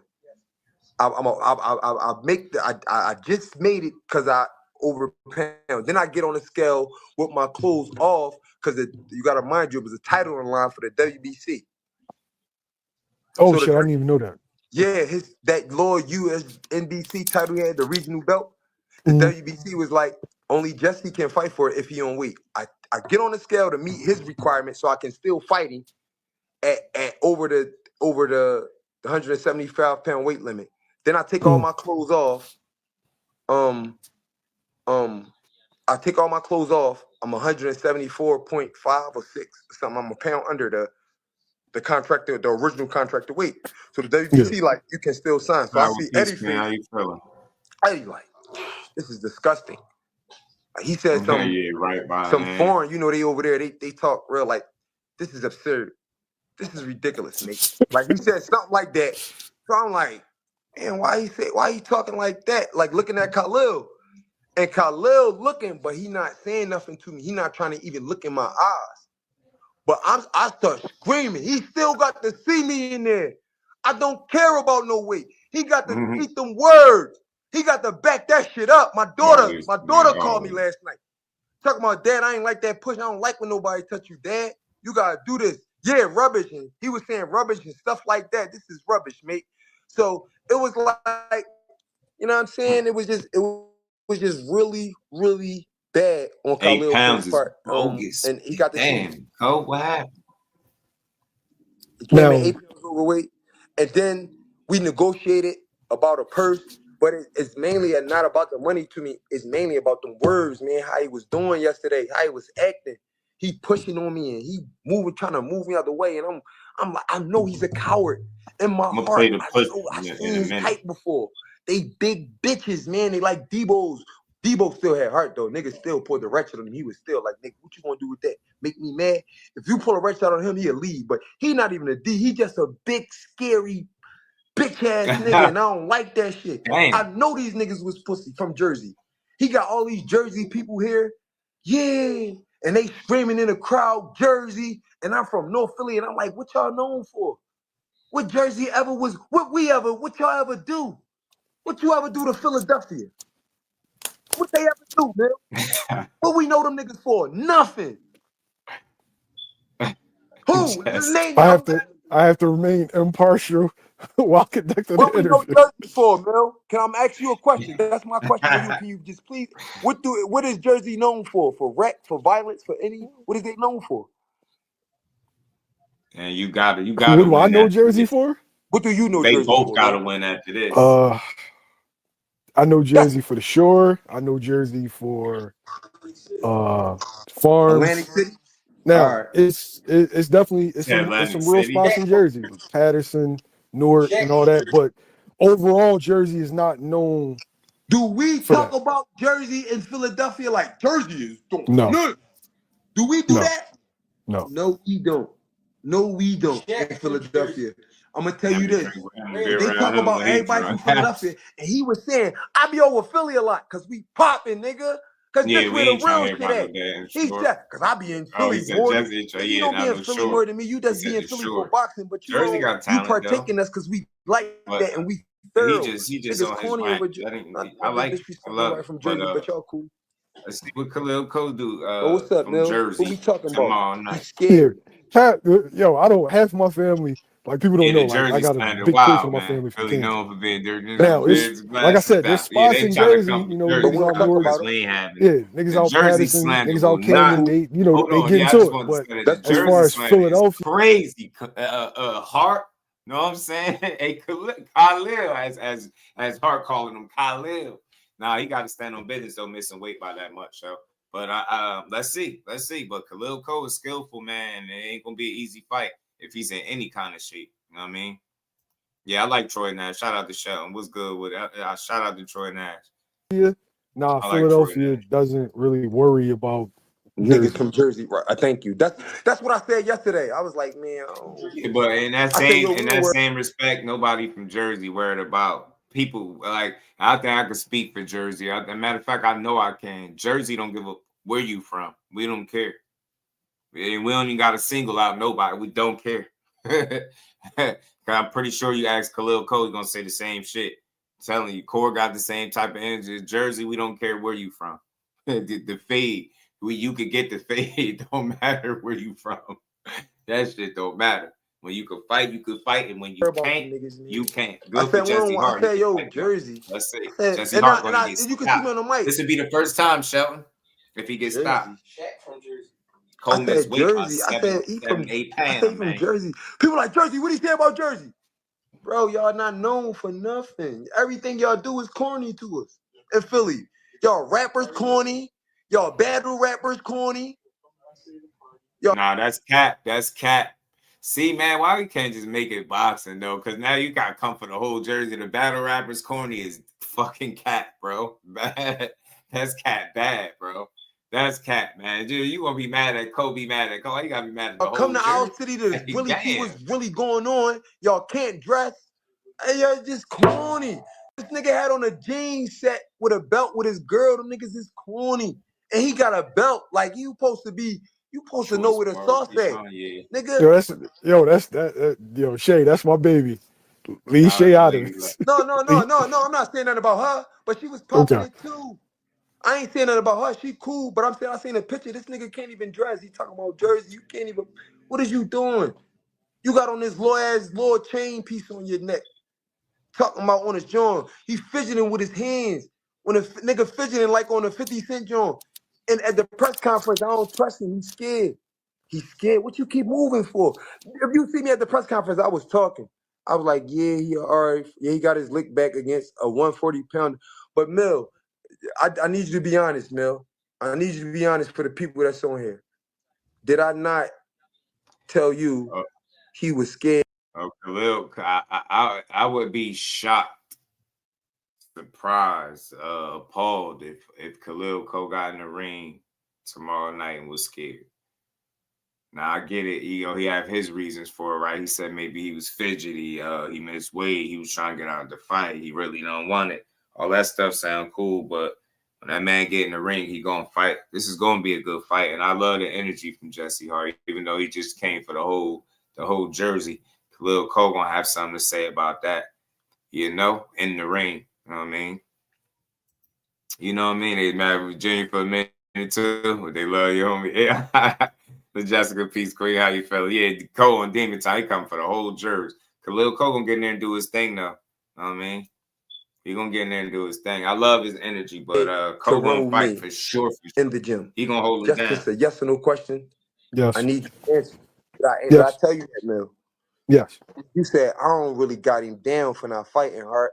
I got him down for you said, Mill, I think Khalil's a good fighter. That's my young boy. I think he's a good fighter, and I think Khalil got a heart. That's exactly what you told me, Mill. Yes. That's exactly what Mill told me. He said, "No, Jess, I believe he gonna fight. I believe he got heart. He been out there working with Rel for 8 weeks. You gave him all the accolades in the world. Dog.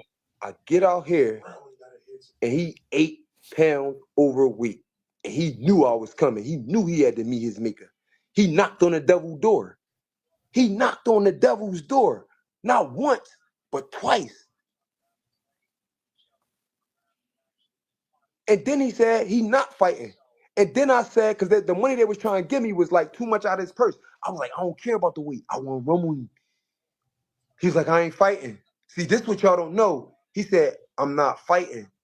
I don't want to fight. He said, I'm not fighting if y'all taking all that money out of my purse. Then I said, give him some money back. Tell him we still for fight on. His eyes, y'all should have seen his eyes, bro. Y'all should have seen his eyes. He had on his hoodie. His eyes was like looking at, we in negotiations now because he's 8 pounds over. Like, still gonna fight. I came in yelling, you still got to see me, pussy. You still, I came in, Greg, talking about, calm down, Hart. I need that energy for tomorrow. We got to do this. I'm intimidating. I'm telling Eddie, man. Eddie, he's scared. He knew I was coming out here. He knew. He still found a way to try to get out of this shit. Come on, bro. I'm a real one. I'm a fighter. Appreciate the $5 super chat from my man Golden Winnie. Chill, Sue Surf, already cooked Reed. I don't know what that has to do with it. Like, we talking about boxing. Yeah, man. If you into battle rap, you know who Sue Surf is. He's saying Cook Reed, Dallas Reed is saying from Philly. But yeah, that don't got nothing to do with nothing. We talking about boxing. And What you mind say? you, I don't even know. I'm not. I think he said Sue Surf cooked Reed Dollars. And for Y'all anybody, niggas for don't any, even got. I don't even know who Sue yeah, Surf is, bro. Y'all gotta yeah. chill with these names. I think there's a rapper. For anybody, Khalil's still my young boy. I fucks with him. He fucked up. He fucked up. And I'm not going to act like he didn't because I fuck with him. This ain't a good look. He fucked up. And Yeah. looks like we still got to fight though. He still got to see the devil, Shout bro. out to Jesse Hart He for still still got to taking see a me, bro. fight. I locked the door. There's nowhere to go, and we took the steps off the back porch, brother. Greg said we took the steps off the back porch, so he can't escape through the little. He can't take the fire escape. We took the fire escape off. You still trying to? I'm not fighting. I'm not doing this. I'm not doing that. I ain't doing this. No, you gotta see me, gang. I'm retarded. You made my daughter call Yeah, me right. talking Surf about one of them why ones you too. pushing? Why you put your hands on my dad? Definitely with the My daughter daughter, rap. my 13-year-old baby. My baby, Yeah, Neil. music, period. She He don't can like rap. when nobody put Yes. her hands on her protector and don't, cause she know. I tell her all the time. Listen I to tell some my Sue child Surf, this man. every Yeah, morning before she listen go to to that. school. Respect others as you want them to respect you. You hear me? And I drop her off and I tell her, yo, I will kill. If somebody play with you, you know daddy gonna go to jail or die. And that's what it's gonna be. About my child, about my daughter. That's what it's gonna be.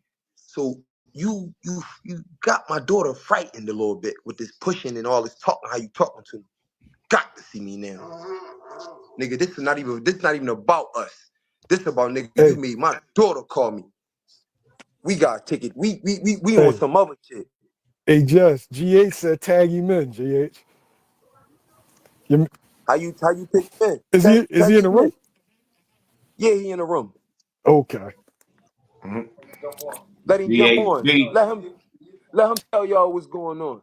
Let GH tell y'all what happened. All right, then make sure you come back because we want to ask you about the actual I'm fight. coming back, and he gonna tell y'all the truth. Greg don't lie. One thing about Greg Hackett, on everything I My love, brother bro, Mike he Kirk, how you don't feeling? Like, good to lie see about you in the nothing. building, You could be brother. looking at a man, and then he telling me, no, you did some coward shit. No, when you did that, I ain't like. Greg, y'all know how he talk, bro. He never lie.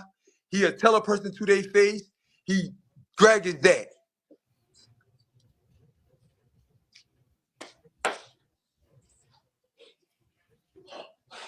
Jamil, how are you? GHB is a fool, All bro. right, I want to welcome the Lord of the Smoke to the building. How are you, sir? GHB. And for anybody that's talked shit or been critical, my man GH Yes. trains Jesse Hart in the co-main event of a DAZN fight. For anybody that's want to talk about that you're not successful or you know, they're at such a top level. You're not successful in life, etc. My man GH's in Vegas at the Fountain Blue. No, you gotta let me talk my shit. My nigga GH is in Vegas. Fountain Blue will be on DAZN tomorrow night. GH, Khalil Cole misses. GHB is a damn fool, bro. Hey, come on. This man is silly as hell, man. He come on acting a fool, man. Shout out to GHB. That's dope. To be on DAZN, getting the opportunity. That's why I say, man, you stay down, man. You believe in yourself, man. You can't knock the man. Can't knock him. Weight by 7-8 pounds. You can't. You can try if you want to. We got to the weigh-in, the official weigh-in, and we talking, noticed bro? that the Man, room was a little quiet. It was just, something was in the air. Something didn't feel right. So then a Matchroom representative stepped up to us and said, he would like to talk to us, and he pulled us to a corner and he said, "Well, Khalil's 8 over," and I said, "8 over, like Kobe? Kobe 8?" He said, "Yeah, Kobe 8." I said, "Well, how does that work with 8? I heard of 3, I heard of 4 maybe, but 8 is like insane." So he was like, "Well, what does Jesse want to do?" So I turned around. I said, "Hart, what we doing?" Hart said, "We rumbling." I said, "Well, the man said we rumbling." I mean, like Hart said, we from Philadelphia. We don't really turn down smoke. We're not going to make it about the weight, even though it is about the 8. We're not going to make it about the weight, we prepared actually 2 camps. We had actually 2 camps because we were supposed to fight October. We were supposed to fight October 10th, was it, in Philadelphia, and it didn't happen because whatever happened. Khalil said he had a. Excuse me. Appreciate you. Damn, forgot to come on at 6, man. Damn. Fellas, excuse me. He had a this man is stupid. He had a hand injury, and I guess he got past that, and they rescheduled for January 24th. So we here. So we thinking, from the body language, yesterday we thinking everything is fine. We thinking the weight, everything is cool. The way he was talking, we was like, all right, we here. So here we are. Now we 8 over. So technically 7. We're gonna say 7. Why did you decide to take the fight? Like Khalil can rumble. Khalil's skillful. For sure. And giving an 8-pound advantage to a fighter that's already talented, it seems like it's giving away too much. Why? Why did y'all decide to do this? Because if you do the math, though, if you get scientific about it, if he's 8 over, that means he was extremely over in the beginning of camp. So therefore, his camp wasn't based on skills. It wasn't based on strategy. His camp was based on him losing weight. So that's one issue that we're not worried about. And another thing is we worked hard, man. We worked hard, and Jesse was getting up 5 o'clock in the morning, 4 o'clock in the morning, getting ready to run at 5 in the morning, hitting Kelly Driver in the dead winter. So, I mean, why would we allow him to ruin our moment? We are claiming the win. We are claiming the win because, this is what we came to do. We came to get the dub. So it's, we're not going to just turn it down because of 8 pounds.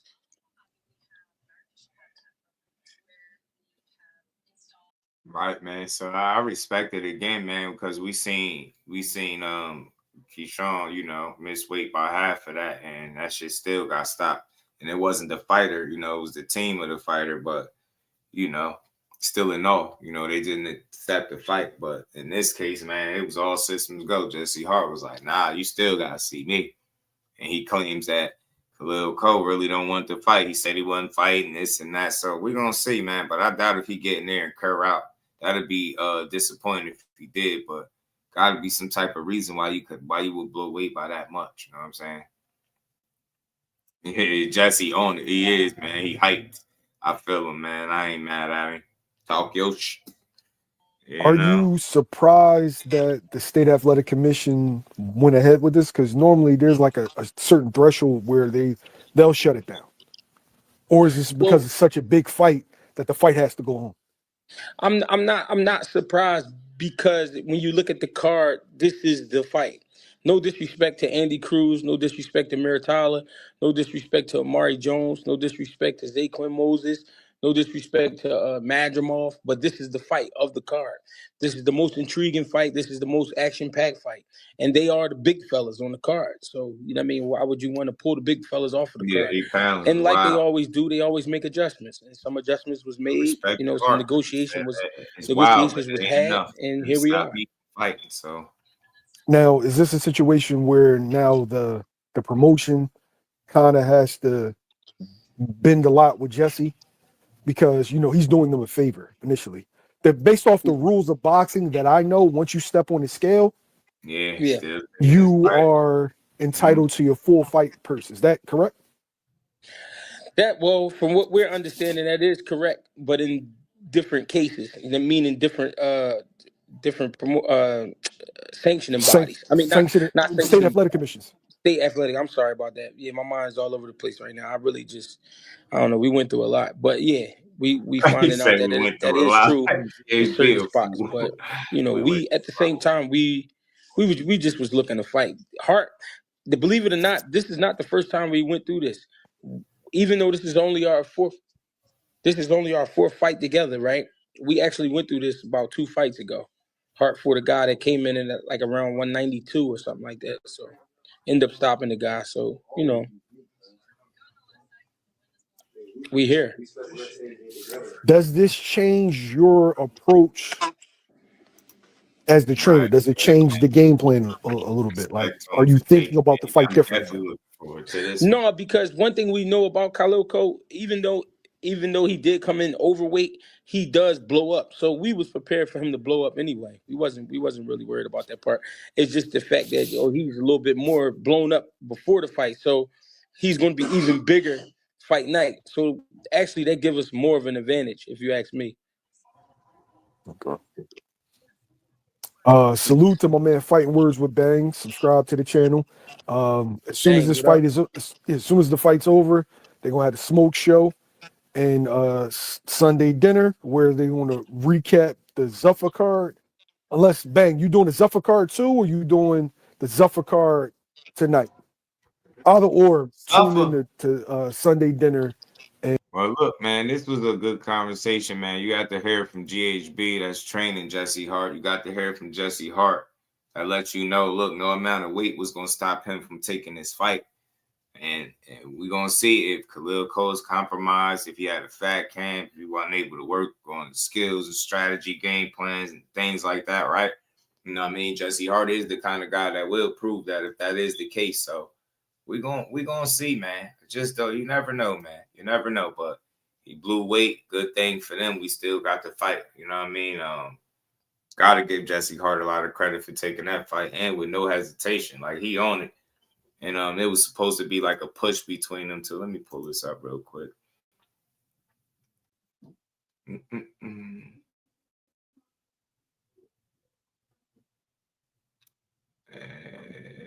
So he said he had his daughter worried about this push, little shove on the stage. Jesse Hart said he bringing that smoke for getting pushed, man. Don't push. You hear me? Said don't push. Hold on, where is it at? I think this is it. Khalil Cole gotta make a statement, man. At least try to. You can't just win that. Ladies and gentlemen, it's now time to weigh in the chief support of the evening as Mr. Eddie Hearn from Matchroom Boxing is proud to present 10 rounds for the WBC USA Light Heavyweight Championship. Now making his way to the stage, professional record, 31 victories, 3 defeats. He has 25 big wins coming by way of knockout. Please welcome the former USBA, NABO, and NABF champion and the former 2-time world title challenger. He fights out of Philadelphia, Pennsylvania, Jesse. Hard work, hard. Hard. Hell no. Hell no. Oh. And his opponent now. That music fugazi as hell, bro. Why are they playing stripper music, bro? Or like go-go music? There's 10 wins coming by way of knockout. Fighting out of Jersey City, New Jersey, the big stepper, Khalil Cole. All right, bugging with that go-go music, man. That shit pissing me off, man.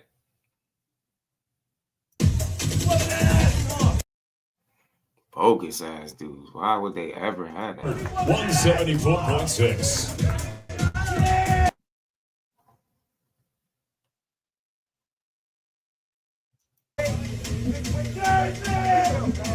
$182.8 for Khalil Cole. 182.8. This felt go-go-ish to me, shall we?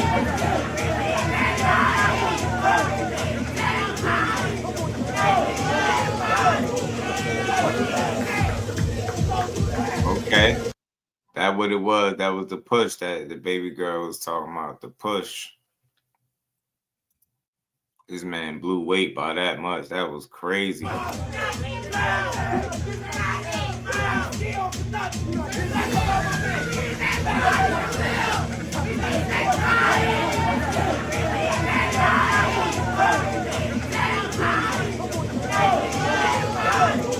Okay, with a little push right there. So we gotta fight, man. Jesse said, "Look, man, that ain't stopping nothing."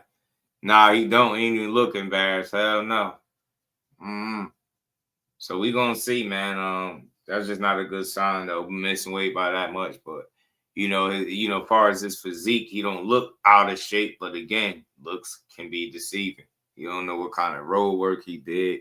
Just don't know what kind of training camp he had overall. But For me, anytime you miss weight by that much, there's no convincing me you had a great training camp. You know what I'm saying? It's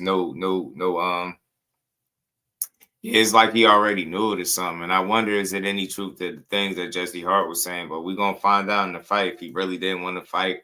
If he was looking for a way out. The ring gonna tell. The ring gonna tell it all. So we'll see. We'll see. But nonetheless, I can't wait to see this fight though. Unfortunately, he blew weight by that much. Nasty work. Khalil Coke, tighten up. I know you coming off an injury, but that's just unreal, man. That's crazy. But we'll see. Fight still on. You got an opportunity. This is a must-win fight for either one of y'all, if you ask me. You just lost a couple fights removed from a loss. So can't afford to get beat now. You talked a good game. Jesse talked a great game. Now y'all got to perform tomorrow. The truth, the ring will tell the truth. Yeah, man. Don't be them. Y'all, we be saying the ceremonial joints a lot of times, shower with these weigh-ins too. We be saying the ceremonial weigh-ins, but let's keep rolling, man. We've been seeing all this stuff. Like y'all seen, we seen a back and forth with Oscar and Vergil and all that different stuff, right? And Eddie Hearn was asked about it, and Oscar seemingly squashed the beef with his fighter. I think he knew Vergil Ortiz was right about everything. He was right about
My bad, John. Man, my bad. My bad.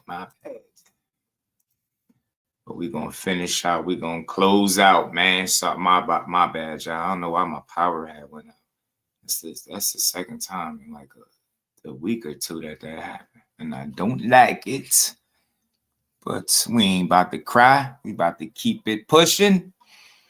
I gotta get to this. Where is this? Need this interview from Oscar, where he squashes his beef with his fighter. Seemingly so. Smart move, if you ask.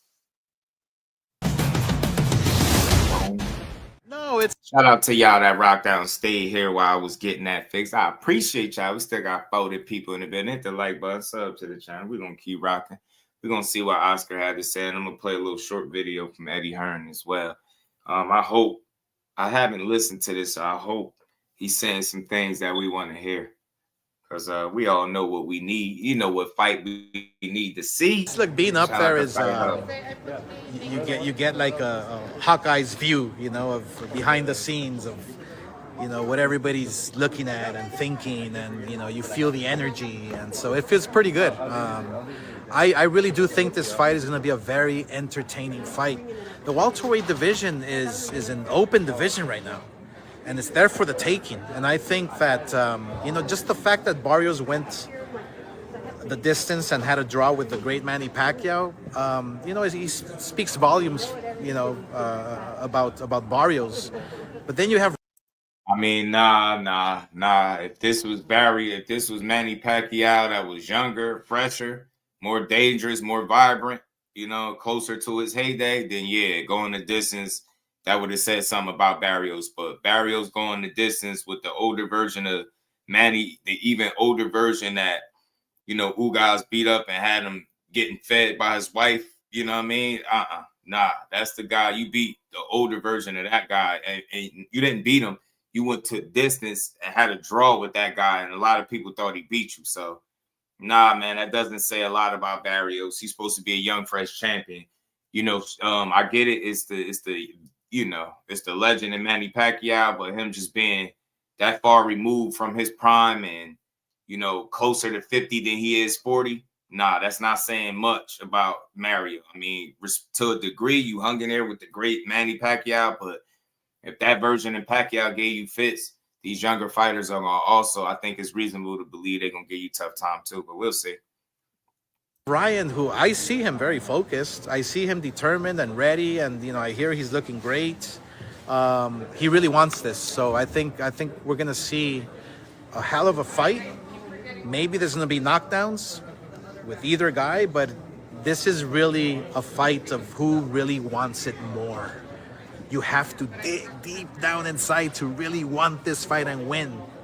I don't know who's going to do that. He gave the WBC a little shout out with the ring girls and everything. Yeah. What do you think about that? No, that's awesome. I mean, look, I've said it before, and I will always preach this. Every single fighter in the world wants to fight for a world title belt. The WBC, the WBO, the WBA, the IBF, they all want to fight for the title, and they should, because that's the history of the game.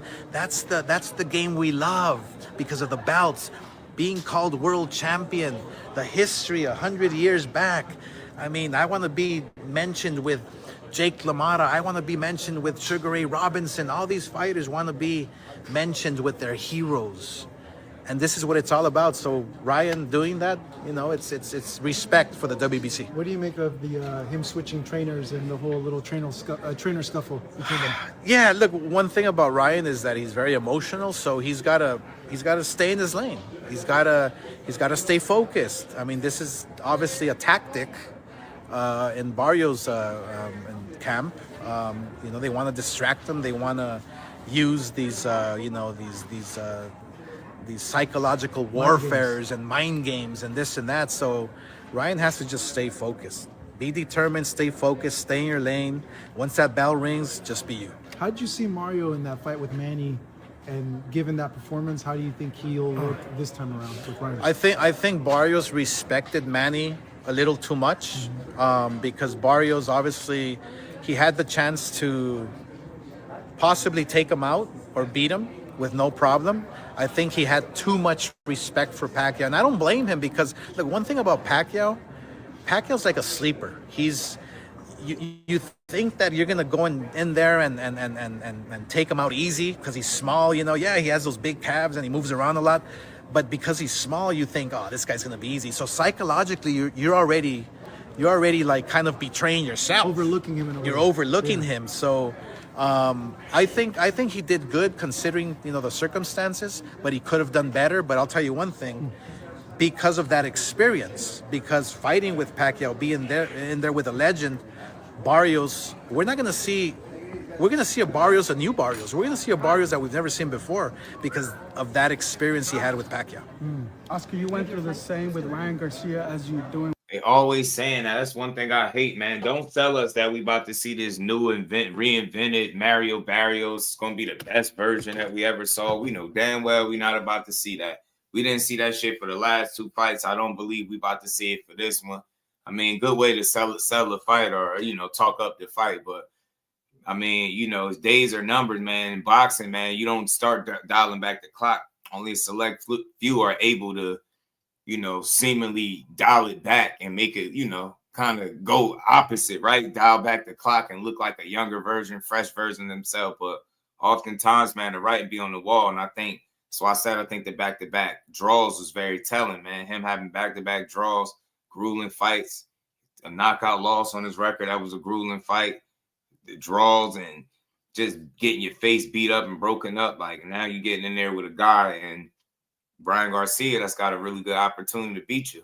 Fighter Oscar wouldn't want him as a promoter. Yeah, right? The way he moved, he wouldn't like it. He wouldn't like it. Stepping stone champ. I'm telling you, Jean Jacket Joe ain't about to bring it out either. Nope. Jean Jacket Joe about to get slapped right with him. With Vergil Ortiz, I know you can't comment on what's going on with Vergil, but you put out a statement saying that the Ennis, you're still pushing to make the Ennis fight for Vergil. Has any of that dust settled yet? Well, I'm sorry. Can you repeat everything? Because I was somewhere else. Sorry. Yeah. Okay. You've gone with what you're going through with Vergil. Yeah. You experienced it with Ryan, so it's nothing new to you.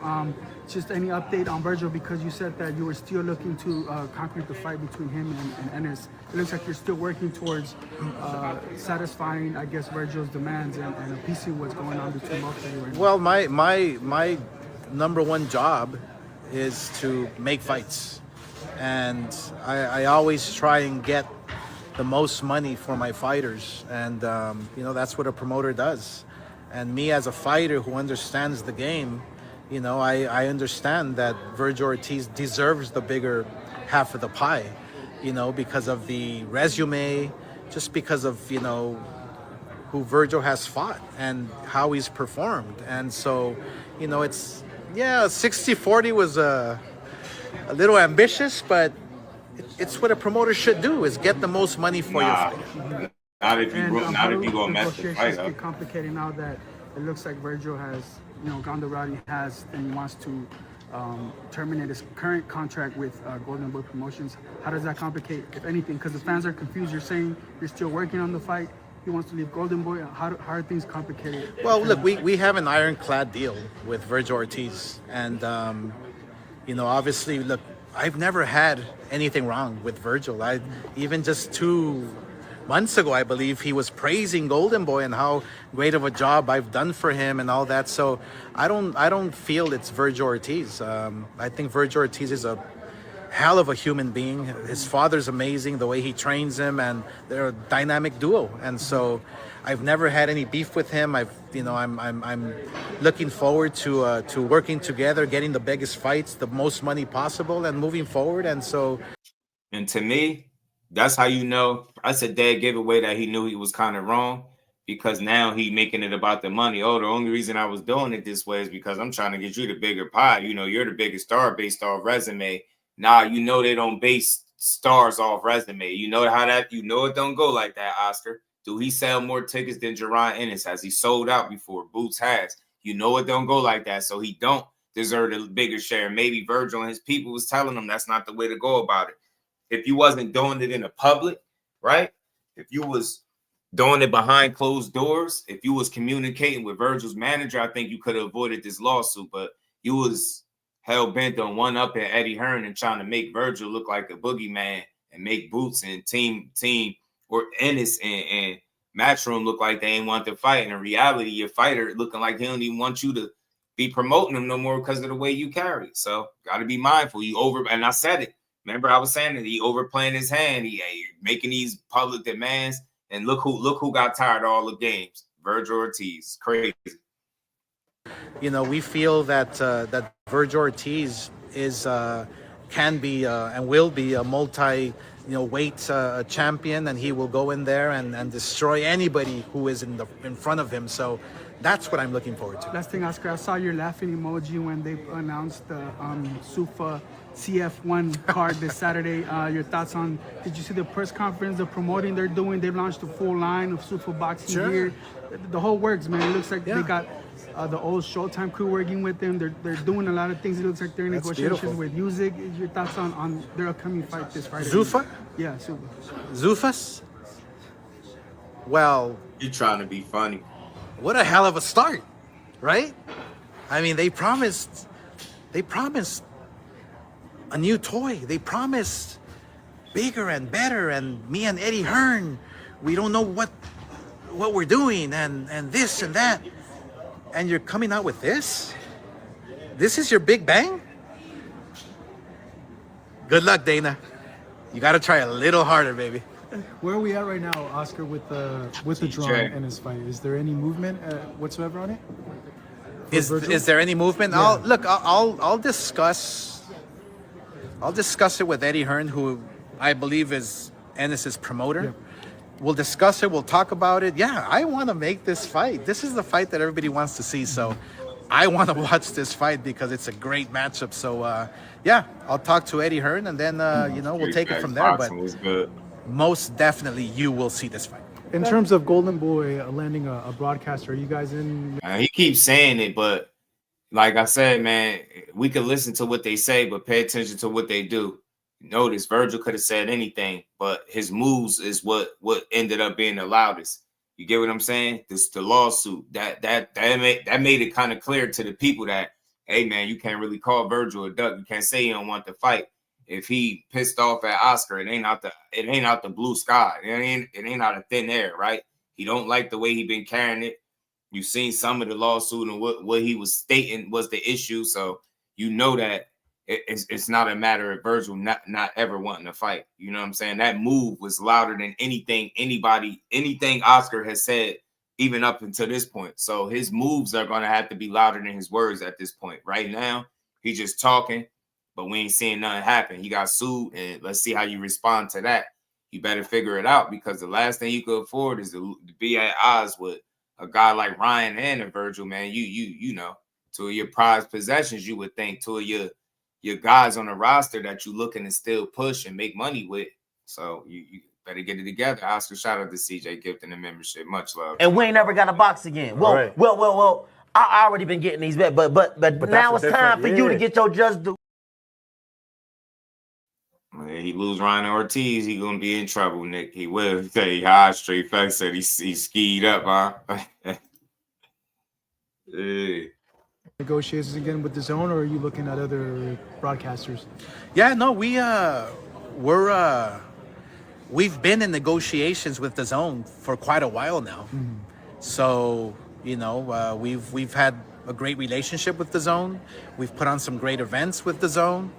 See, his energy is different now. Now it's all about the Zone. Now it's positive. You see the switch when you overplay your hand and you doing the theatrics for the crowd, for the cameras and the microphones. And then now you see that he got to be honest. Yeah, you had a good relationship, but y'all wasn't doing no negotiating. You was doing that shit publicly. I told you, I knew I wasn't tripping.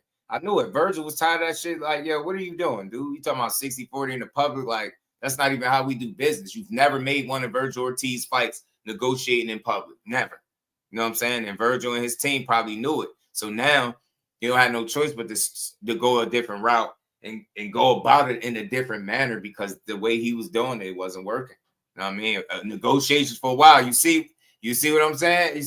You see, Shawa, and I think part of it is him overplaying his hand and trying to force that Vergil is the A side. But when you look at the numbers, the numbers don't suggest Vergil Ortiz being the A side over Jerron Ennis. It's just what it is. There's no reason Ticket why sales don't that suggest. relationship Only his mouth should running end. says that. There's no reason. So, you know, we're going to continue to chip away. There's negotiations going back and forth from, I think we started back in October, November, even September of last year. So we're continuing. It's such a complex contract that it takes time. That's all it does. It takes time. But we're currently negotiating with the zone. You see how fast that lawsuit came about when Vergil realized you was just playing. Now it takes time. Telling you, bro, too many games. Like he's singing a much different tune than he was before the lawsuit. Is all I'm saying. And I'm not knocking Oscar. He know the business better than me. But I'm just saying. What I feel like I observed is him playing games, and it caught up to him.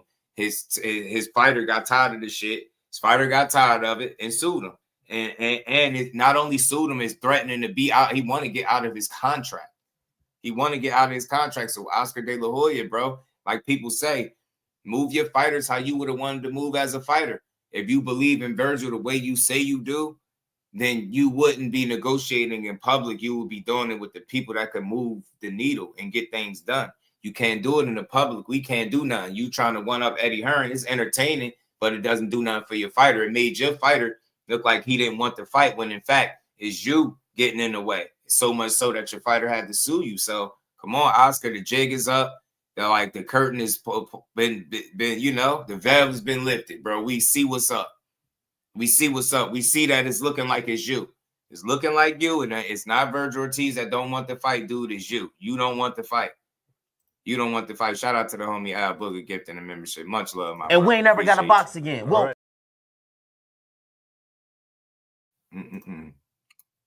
Shout out to my brother Mike Kirkland. He said, thanks for seeing reality on how people move in boxing, not the narratives. Got to, man. You know why I'm able to see it, I think, Mike? Because I love it. You know what I mean? I want to see it so I could be able to give y'all something real when I'm talking about it. And but Oscar, without shitting on him, I know he's been in the game for a while. He's one of the bigger promoters in the game, right? But you know, you can tell when guys don't be wanting fights or when they're not in the rush because now it's all about the money. Now it takes time. Like you said, for as late as September, like y'all been negotiating for months. So Eddie Hearn ain't been lying. But you was trying to one up him and say Eddie Hearn is like basically full of shit. That's what your spiel was. And now that you're being sued, now is we have a great relationship with the zone. We've been negotiating since then. So Eddie ain't been lying. And I got a clip coming up right after this. This is almost over from Eddie Hearn. So shout out to my brother, man. Appreciate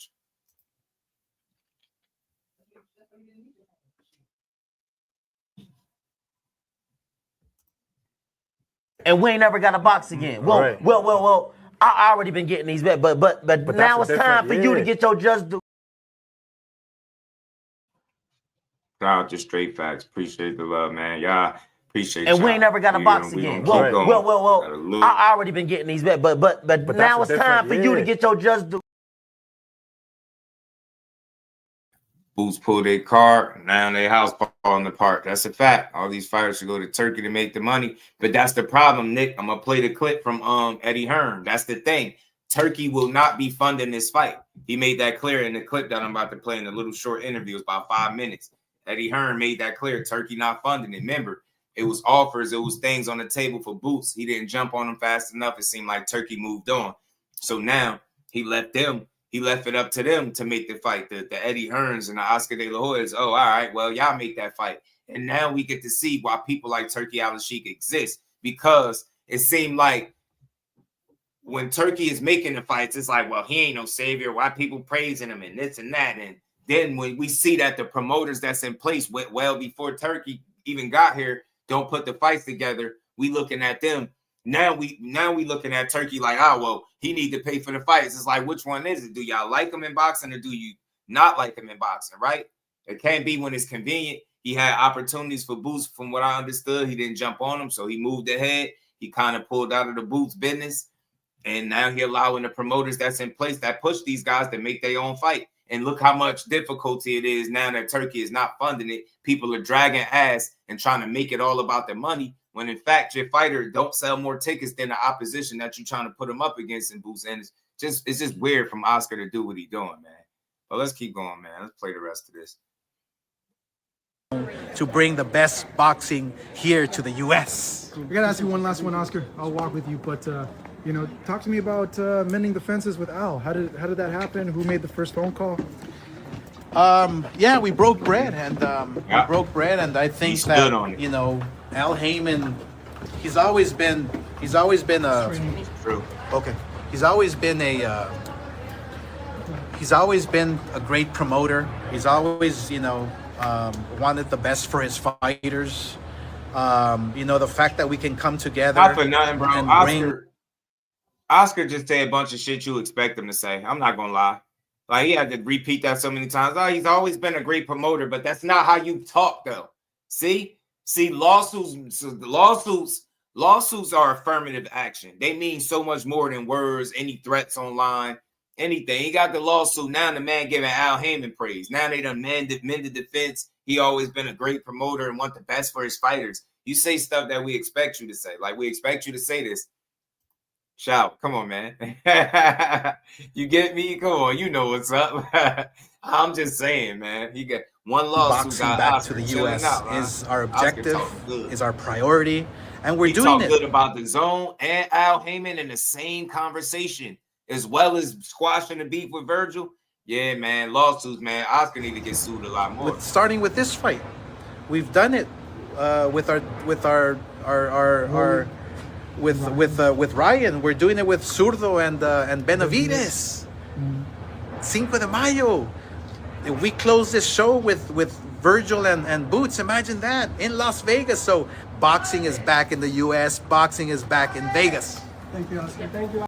Yeah, man. He said what he's supposed to say a lot of times. Oscar ain't fooling nobody. And the one clip from that I got from Delahoya asked, man.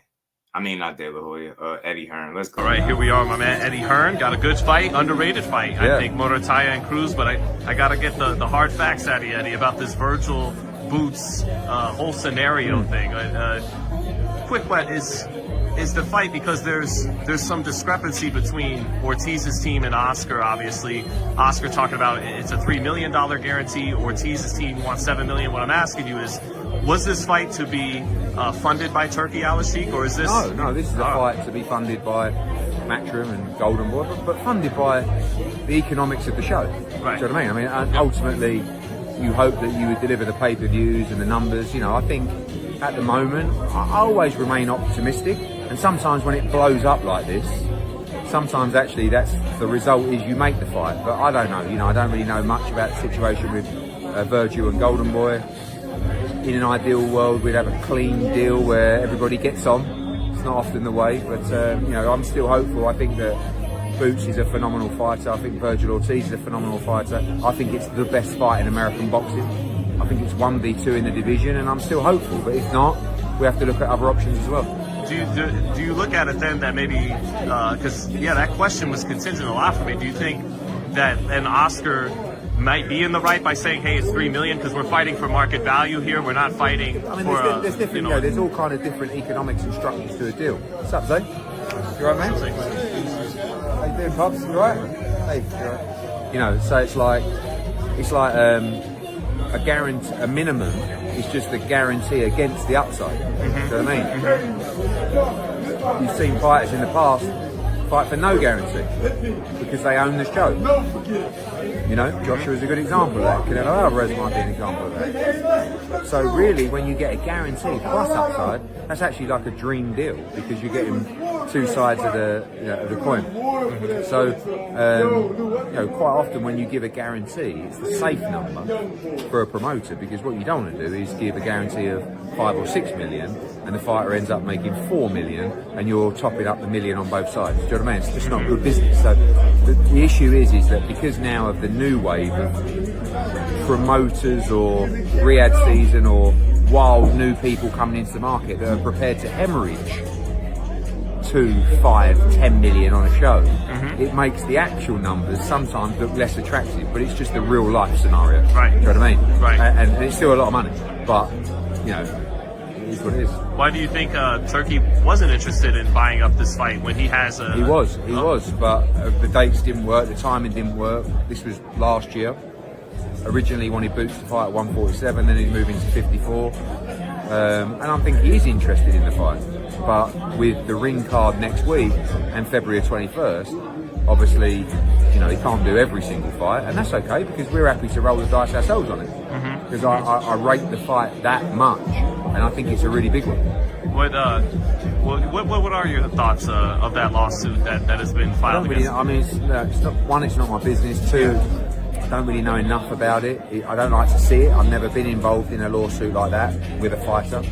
I hope they can work it out some way or the other. Is that a March date hold still on hold just in case? It's the date we'd like. You know, end of March fits well with everything. It's a date that DAZN have been holding for that fight. But you know, you've got Josh Kelly fighting next week against Muratalla. You've got Xander fighting next week against Abbas. So there's two potential opponents for us, but I just feel like that's the best fight in boxing. So hopefully we can get it made. Do you view the winner of Bakram and Josh Kelly as the backup plan for Jerron? Josh Kelly signed to fight Jerron within his contract. So secretly, and because he's our fighter as well, publicly, I want to see Josh Kelly win that fight. I actually think he can win that fight. I think it's a very dangerous fight, but he's got the skills to do it. That would solve a lot of problems. Yeah, how well? I know you're confident because you rate the fight, and I do too. It's a great matchup, Jerron and Vergil. But Jerron is sold out in his home of Philly, but Vergil hasn't been a sellout yet, and Jerron hasn't sold out abroad in a place like Las Vegas where the fight is sold. Why are you so confident that it could make enough numbers to make the fighters because take it's a the great fight? And I think Vegas is dying out for a great fight like that. There are other venues that we would actually look at as well, but when you've got two guys that draw in their hometown and it's kind of like a 50-50 fight split, you have to go really to a different place. So Vegas is a good option. I think Atlanta works incredibly well for that fight as well. Obviously we need to maximise the gate, especially if we're laying out a guarantee. Yeah, do you think it gets over the line ultimately? If you had to lean again, one way I'm an optimist, so I would say yes, but you know, I understand there are obviously a lot of hurdles. Yeah, man. So look, like I said before, man, if it's Team Ortiz or Golden Boy, at least his side of things, that slowed up that fight. It was never Vergil to me. You know, it was never Vergil, and that really tells it. That shows you. You know what I'm saying? That really shows it to you right there. One last thing I'll speak on, well, real quick. Khalil Cole. Yeah, I had spoke on it about him missing the weight. The 8 pounds is crazy. Maybe I'm thinking maybe the injury that he was nursing, it took longer to heal, and maybe it bled into his training camp, and you know, maybe it led to him being 8 pounds overweight. But it ain't too many excuses that you can give for being that much overweight. But it had to be some reason that led to it, right? I refuse to believe he just don't care or he's scared of Jesse Hart, right? I don't think that, but shout out to Ann McQueen. The professor was good with it. Yeah, he doing his best. I like Eddie. I think he got a raw deal. And that's what I say. You never see him get sued and shit. You'll see fighters leave him, but you won't see him like saying that he mistreated him or he did him dirty and all that stuff. So that's important. Like not getting you. Now we able to see that not getting the fights is not just solely up to the promoter. Like if that was the case, then Boots would have Vergil Ortiz on the docket already, right? Eddie doing exactly what he's supposed to be doing. But it's like everybody involved or the other side got to play ball too, or the fight will never get made. You get what I'm saying? So that's the unfortunate part. And we got Raymond Muratalla and Andy Cruz coming up, man. Andy Cruz, man, I don't know. I want to see what's going to happen in this fight. You know, Robert Garcia seems to think that his fighter is going to get the stoppage late. He said they think he's going to stop him, man. You know, Cubans, they usually start fast against the Mexican fighters. The Mexican fighters catch up to him, wear him down, stop him late a lot of times. So that could be the case with the main event tomorrow night, but we're going to find out. But lastly, man, before we get out of here on this Good Friday, man, I'm not going to keep you out here too much longer. This is something that we've seen, you know, with Tank going back and forth with academics. You know, academics told him, turn yourself in, dummy. Matter of fact, I'll meet you at the gym with the U.S. Marshals. And, you know, I hate to see this. I just hope he turned himself in. You know what I'm saying? They went back and forth. You know, he had something to say. I guess he was talking, I don't know. I guess he was talking about Shakur or somebody right there. But, you know, he called academics goofy. Academics going back and forth, told him don't post me. They exchanged words. And then this is what he said. This is from Two Tone. had this little ass video. So Tank Davis done copped a plea to DJ Academics. There's nothing to address about Gervonta Davis. He actually hit me in the DMs. He said he's going to be promptly turn himself into the police. I told his ass, man. I said, stop playing with me, nigga. Like, you can't be on a run beef with me. So our beef will resume when he turns himself into the police and he gets out. Okay, I'm not going to make no comments about his case, but he told me, he said, Ack, I fucked up. I shouldn't have done this. And he wants a bond. He wants a bond. So if y'all... Lord child. The hatred. Musty energy. Street niggas copping pleas to the streamers. Gervonta Tank Davis is smart. He has a lot of ring IQ, one of the best ring IQs in the business. He knew that if Academics would have got up on that stream with all them thousands of people that watch him and man, fuck them folks, man. Keep running, bro. You the new John Dillinger out this bitch.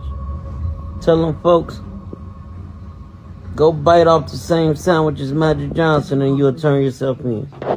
Fuck him. yeah, AB. Yeah, I'm gonna just AB. Wow, he definitely don't need to be listening to AB. AB just trolling, yo. That man throwed off, man. Yeah, that Magic Johnson comment is diabolical. Shout out to Two-Tone. He a damn comedian too. But look, in all seriousness, I hope Tank do turn himself in. Academic said that's what he gonna do, turn himself in or whatever the case. That's what he claims. Hopefully he do. You know what I'm saying? You want a peaceful resolution to the situation, right? You don't want to see it get stressed out any longer than it's already been. That Magic Johnson comment was wild. So hopefully he do. I don't know if Academics was trolling or being serious about Tank inboxing him saying he messed up, he gonna turn himself in. I don't know. You just never know. But they ain't got no real beef. Tank just sensitive guy. If you talking about him with his back against the wall, he gonna talk about you. He gonna say something. So I just would rather see him get it resolved, get the situation resolved. You know what I'm saying? Don't make it no worse for yourself. The sooner you get it resolved, the sooner you could continue the rest of your life, right? And career, if that's what you want to do. But that's what I want to see. Yeah, AB, shout out, man. Shout out. So I don't know. Academics a fool, but AB is a fool. So definitely don't stay on the run. You ain't no new John Dillinger. That was a damn bank robber. You definitely don't want to be that. You see how that ended out for John Dillinger. So you definitely don't want that ending at all. Turn yourself in, get that shit squared away, and continue your career, bro. Be great. You know what I mean? Or your life. You know what I'm saying? Shit deeper than boxing. Continue the rest of your life. You know what I mean? Enjoy life. You know what I mean, he said for Broner, last one is Good Friday. Broner is crazy, bro. One time for Mike Kirk. Man, fuck them folks, man.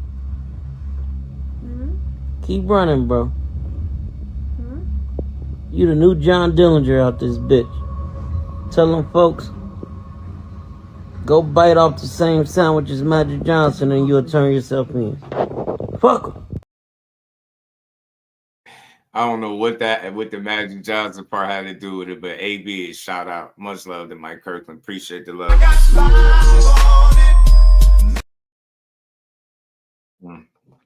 Fool, AB the type to dash regardless. Yeah, AB a fool. AB not gonna put the buddy on his books.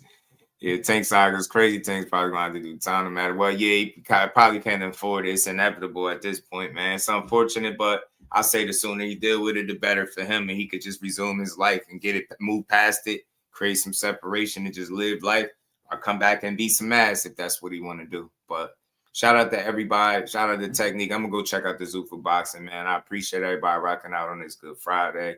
Hit the like button, sub to the channel, support the bill. We just going to keep doing what we do.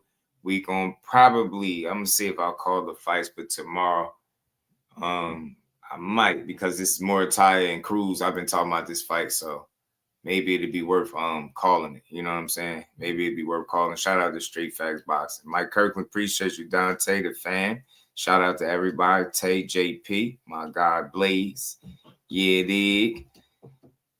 Much love to everybody. Brother Mike Kirkland, man. Y'all enjoy this Good Friday, man. We going to enjoy these fights tomorrow. I'll probably call them. So let's see if Andy Cruz can pull off the upset and beat a guy like Raymond Muratalla. Can Raymond Muratalla look focused? He ain't playing. Andy Cruz doing a lot of laughing and playing. Raymond Muratalla look like he all business. I like his temperament, his demeanor.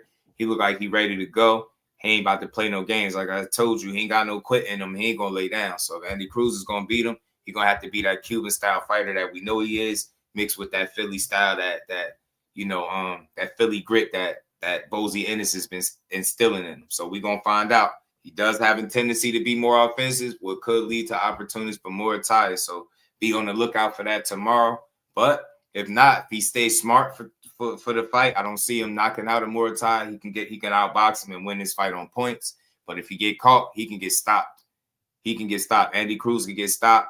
Robert Garcia think they're gonna stop him late, set down the stretch. Muratalla feel like he can do the same thing. If y'all know the history with the Cubans and the Mexicans, you know how it go. Cubans start fast, end up getting walked down and caught late. Let's see if that'll be the case tomorrow, or will we see Andy Cruz, a new champion at 135? Andy Cruz would be the, 7 fights, man. Fastest to a world title, I think, out of the active champions right now, right? Definitely 7 fights in, he'll have a world title. So let's see. Big shout out to Mike Kirkland. Appreciate you, JP. The rest of the game, much love to y'all. Enjoy the rest of this Good Friday. And I'll see y'all tomorrow. Peace. Representing Brick City, Finding those levels, too. Look at that 4-punch combination. It's a masterclass right now from Shakur Stevenson. That's what you're seeing. A masterclass. And Shakur meeting them with straight left hand. Oh, and there's a knockdown scored with the left hand.